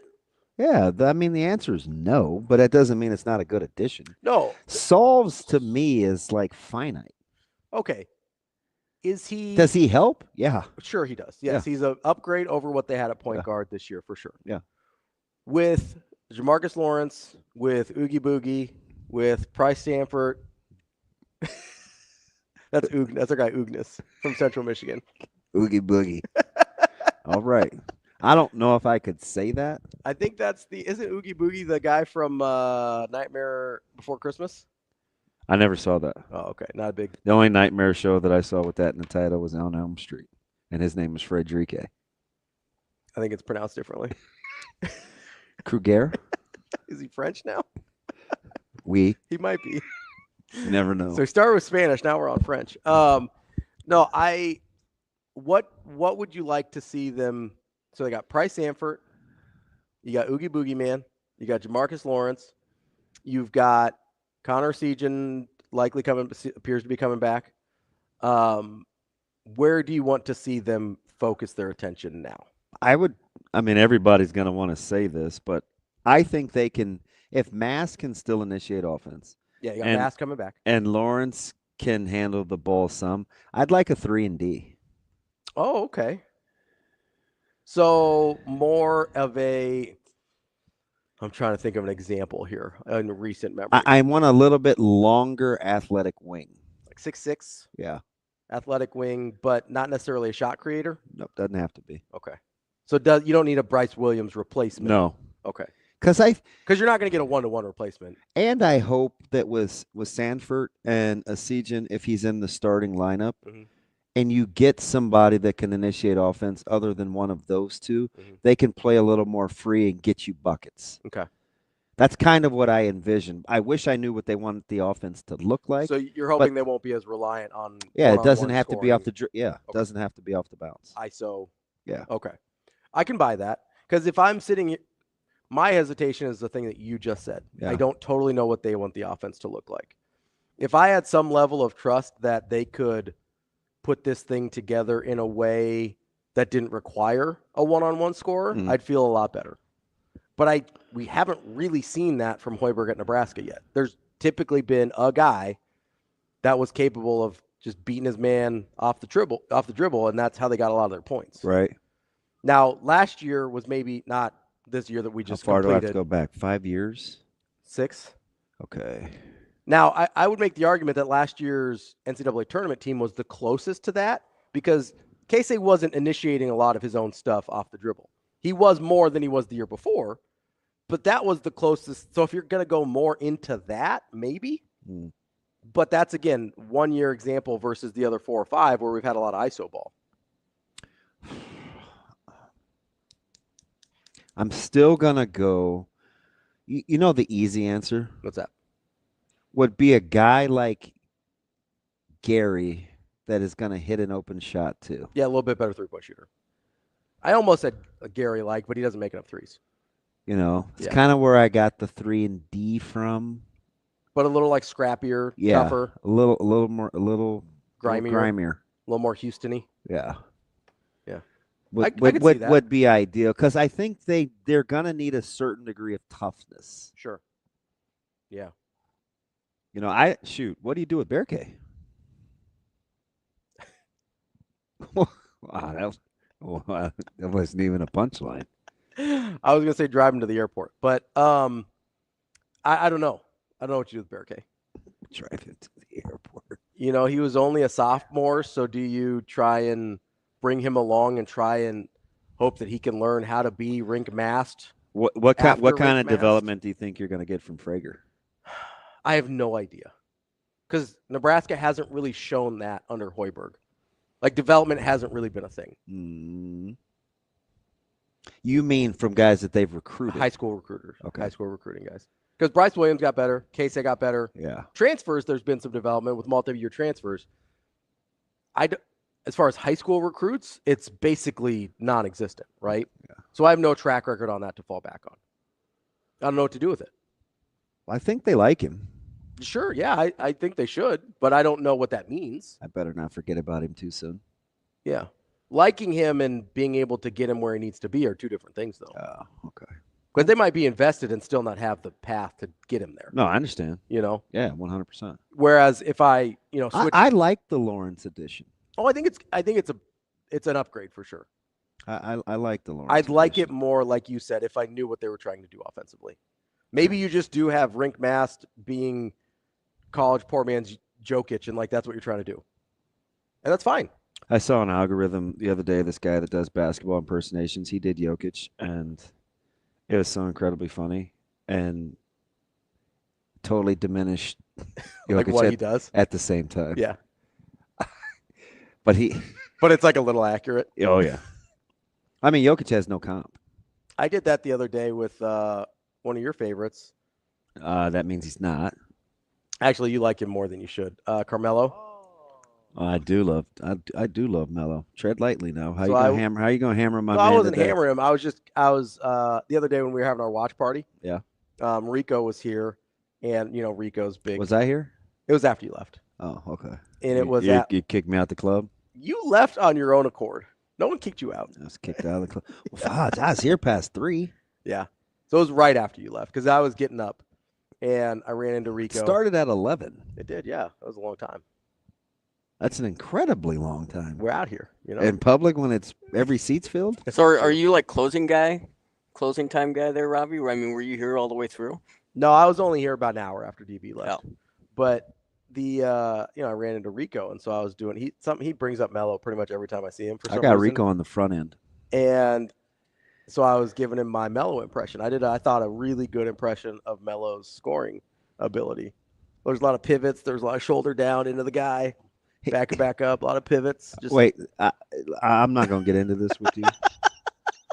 I'm just going to ask you one question. Yeah. Level of offensive skill. Oh, very high. Okay. Yeah. Because you made it seem like this dude is I'm being dismissive. just dislodging defenders like he's Karl Malone or somebody. No. High level of skill. Very, very pure scorer. I don't know how good you're going to be if he's the best player on your team, but always couch in a compliment. Well, no, it's true. I've said the same thing about Kevin Durant. If I say it about Durant, I'm certainly going to say it about Carmelo. I'd take Carmelo over Kevin. Are you really? No. I was going to say, come on, man. No. No. No, it's it's just. Although I can't attribute. Like I do think Melo's more of a winner because of the Syracuse and international. That's what Rico always goes to. He's always hitting me with the Olympics. I mean, Melo was a graphic last night. What do you mean? He was. Oh, on the broadcast? Yes. Yeah. 1 of 2. That's fine. I think that's pretty good. That's fine. You're such a hater. You can make up stats to make anybody 1 of anything. Well, we cut that last one to cut the piece of the net, though. I know that. I'm just saying, your boy K Dizzle didn't do that. He's still looking for the Sweet 16 at Texas. He's struggling. So out you can miss me with that. I really. And this coming from the guy that said KD rolled Steph's coattails. He did. I'm really better than KD. But he's not better than KD, but I do. I can't wait for Jacob to chime in about 4 o'clock after he gets up. I do attribute most of that Syracuse title to Hakeem Wark.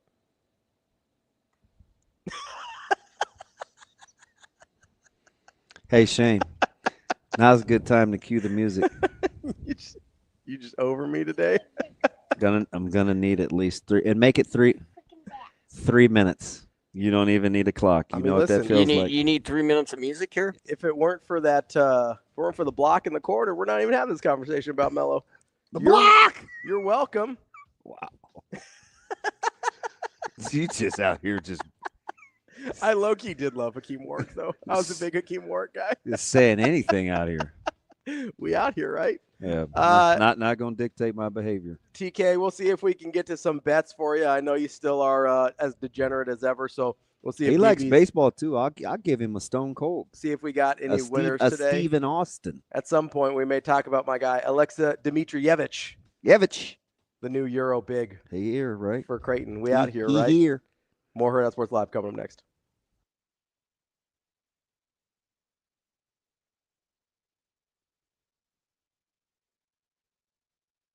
"22 seasons later, Coach Booth calling it a career here at Creighton. How much thought went into this decision for you? A lot. I mean, it's been the last couple months that I've been kind of processing this, and it was not an easy decision. It's still not an easy decision.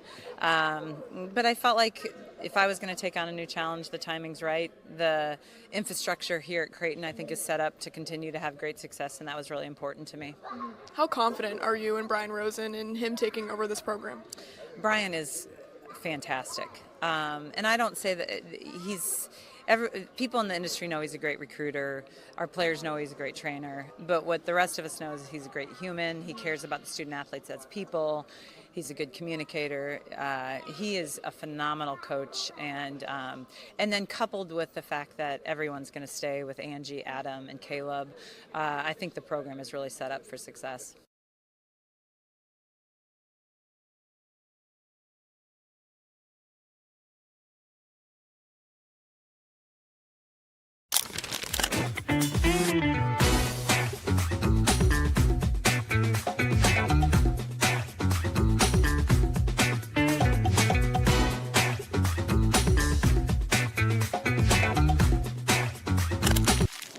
Aspirations can drive us. Sometimes a simple gesture is what fuels the pursuit of a dream. When it's time to make your dream a reality, we are here to help.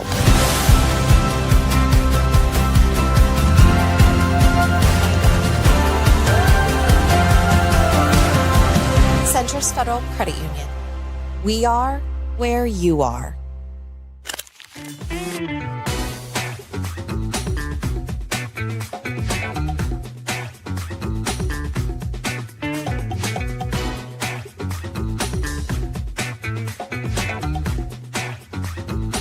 Hey everybody, it's Ravi Lulla from Hurrdat Sports here, and I'm reminding you to get down to Hurrdat Sports Bar and Grill because Menu Madness Round 3 has already started. If you haven't been down here yet, make sure you get down and cast your vote because you can win $100 or $50 gift cards here from Hurrdat Sports Bar and Grill. So make sure you get down here, watch your teams, and vote to win.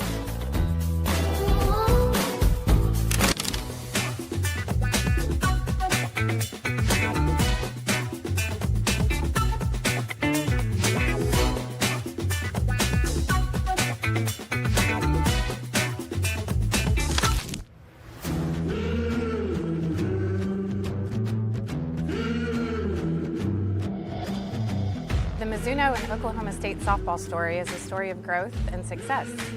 After getting to visit the team this fall and watching practice and talking with Coach G, I am confident in this team this year. The best you is really dang good. I mean, it's really good. Okay? So just be that. No more, no less.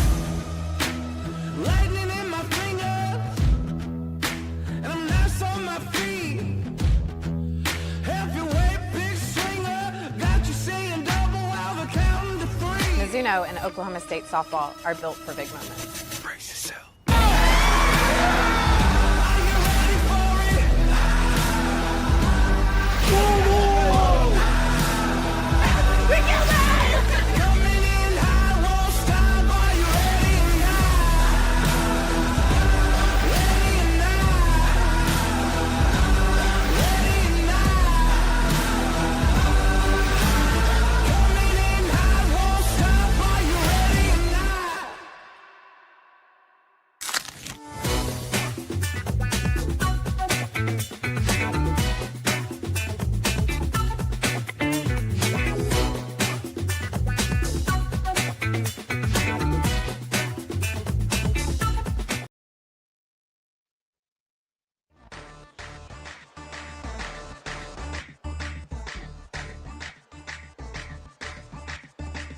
You're listening to Hurrdat Sports Live.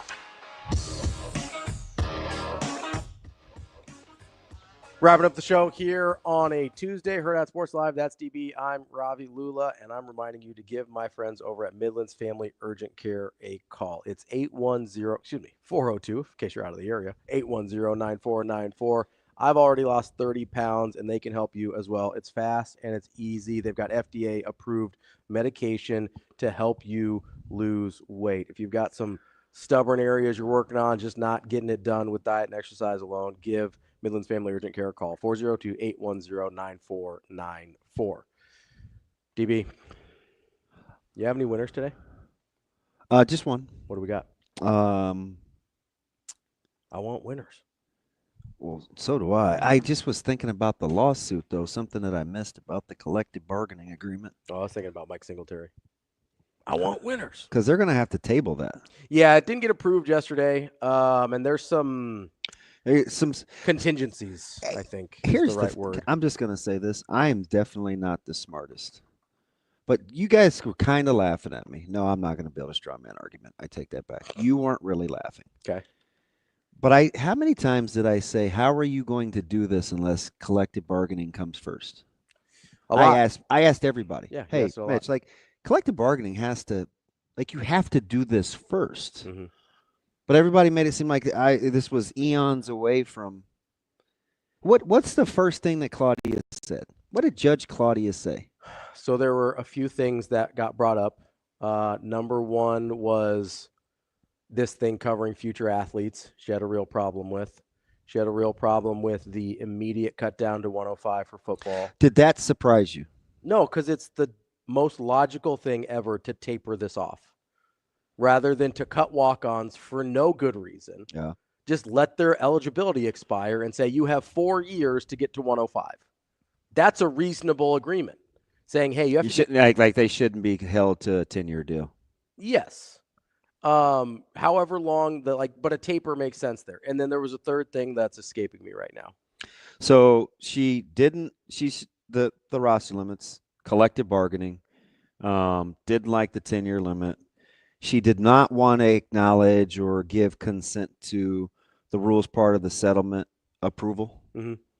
Didn't like that. And she was pretty positive about the high number of athletes that had filed the claims. Yes. Before the back pay. Yep. So that will be interesting. Mm-hmm. But I don't see how any of this happens without a CBA. So I think there's a couple of things at play here. And because we already said, what's the other thing I said? Well, you wanted to legislate this so Congress got involved. Mm-hmm. And without the House or somebody. Yeah. You're just peeing in the wind. I wouldn't recommend. So there's an order of operations here. I don't know how else to say it. But. No, you're right though. There's an order of operations thing here that I'm not totally sure on because I think one of the major things here in order to get a collective bargaining agreement done is you're going to have to make some acknowledgments and say the dirty words out loud. Yes. Sure. And you're going to need to get your antitrust exemption from Congress. So I don't know if they need. That's the part, right? Because I'm capped and we agreed to this, I can't sue because I'm capped. Yes. And I agreed to yes, this. Right. So. Which makes a ton of sense, right? It feels very circular, but that's how these things work, right? That's how it is, though. But I don't know if you're giving up some things for the protection of being included. Yes. But you are locked into whatever it is. To whatever the agreement is. That's what you have to give up. Right. That's why it's collectively bargained. Yeah. And an agreement because you agreed to be a part of this, right? So I don't know if they need to get the House settlement done before Congress will give them their exemption in order to allow them to collectively bargain. That would be my only thing about order of operations. I don't know which has to come first. Bless, please, my dear Aunt Sally. That's for math, I think. Brackets, parentheses. Multiplication, division. Bless, please, my dear Addition, Aunt. subtraction. Yes. There we go. We got it. Nailed it. Math guys over here. I have exercise the demons. I don't even recognize what we're doing here. Surprise, surprise. That is That is James Carey. So I do believe Not to be confused with Cagney or Lacey. Do you know or Jim James Carville. That's the smart guy, the bald-headed dude? Yes, a little strange looking Cajun. Yeah. Oh, he's Cajun? Oh, yeah. Oh, nice. Yeah, I believe so. Wouldn't have guessed. I think he's got a nickname that refers to him being Cajun, but I'm not sure. Ragin? That's the baseball team. Or football. They have the Raging I Cajuns. always think of them baseball first because they made that run to the College World Series in like 04, 03, somewhere in there. Okay. And they had the cool logo with the pepper on fire and Yeah. the Raging Cajuns. So He's on fire. Eggs and eggs. And back when we still called them Lafayette. Hey, so I promise to, because I know we got to get out of here. We can do whatever we want. This isn't, but that's true. God, I love a low grace. Although Shane's going to file for overtime if we go a second past 10 o'clock. That's weird, isn't it? Overtime. I felt bad for getting into him the other day over that, but I talked him through it. I didn't chastise him. I'm like, you do know, like, you don't have to do this thing at 9:57 or 9:58. You can go 9:50. Thanks, guys. Thank you. Anyway, I'm taking your boy today. Who? I'm taking your Chris Sale. That's not my boy. I know. Against Wheeler. Philly coming off a very successful series against Los Angeles. Mm-hmm. And the Braves just feeling their way along. Give me Sale over Weaver. I don't know why you got to be like, that's my boy. Like, that's hurtful. I know you're upset Did you about the just not Dodgers. have the Carmelo thing that you just hit me with? I'm sorry that you don't appreciate the greatness of Akeem Work. How's that my problem? No, you're exactly right. I know, Marcus. Thank you for having my back. Hating on Jerry McNamara. He was nice. He was a very good college player. Certified bucket getter. That's a dude that really could have used NIL. Yeah. He'd have been in college 15 years, though. Well, he kind of felt like he was anyway. Yeah. What was the receding hairline? Yeah, a little bit. That's what it was. Listen, Yeah, take the Braves. that would so you're taking the Braves over the Phillies. Yep. They're 1-8 so far this year. I understand. Okay, I'm just making sure. I'm just making sure we know. I was making sure we know here that they've been on a bit of a struggle bus. Oh. That's funny. Somebody was just saying that baseball is impossible. It's not. It is a clear strength. So was it Ace? Was it QB? Yeah, one of them. Yeah, he said he's done. He don't mess with the NBA, which he's smart. Don't. Yeah, don't mess with the NBA. NBA is hard. Man, well, you have to be plus or minus 8 with whatever you want with less than 20 seconds to go to even feel safe. Yeah, it's not. I don't care if it's a total or ATS. No. If you're not plus or 8 the way you want to go, the whatever it is you want. Yeah, you're not. You're in the danger zone. Yeah. No, baseball, if you're paying attention, baseball, I think, is gettable. The thing that makes it difficult are bullpens. Yeah. But, again, don't take my word for it. Just tomorrow we'll come back and talk and be like, what you always say, that damn DB. I'm just saying. Sounds day to day to me. To this day. 1-8. That's all I'm saying. I mean, isn't that the way bullpens are? You can't recreate the delivery, though, because that's what made it funny. You know they're 1-8, right? Yeah. You don't say. I'm just making sure. You know, I try to give people all the context. Yeah, Philly, I mean, they're feeling pretty good about themselves. They're feeling pretty good about themselves. Ink's probably not even dry yet from reading all the newspapers. I do miss a good newspaper. 7-2, the Philadelphia Phillies. That's almost the exact opposite And of it's the Braves. and it's Wheeler. I mean, why wouldn't you take Wheeler? Because Chris Sale is going to give you 5 great innings. Like Cartman in Maybe. a episode of South Park. I where was he thinking said, Christopher Cross was sailing. I'm sailing away. That sticks. I did not say Christopher Cross. He did. Oh.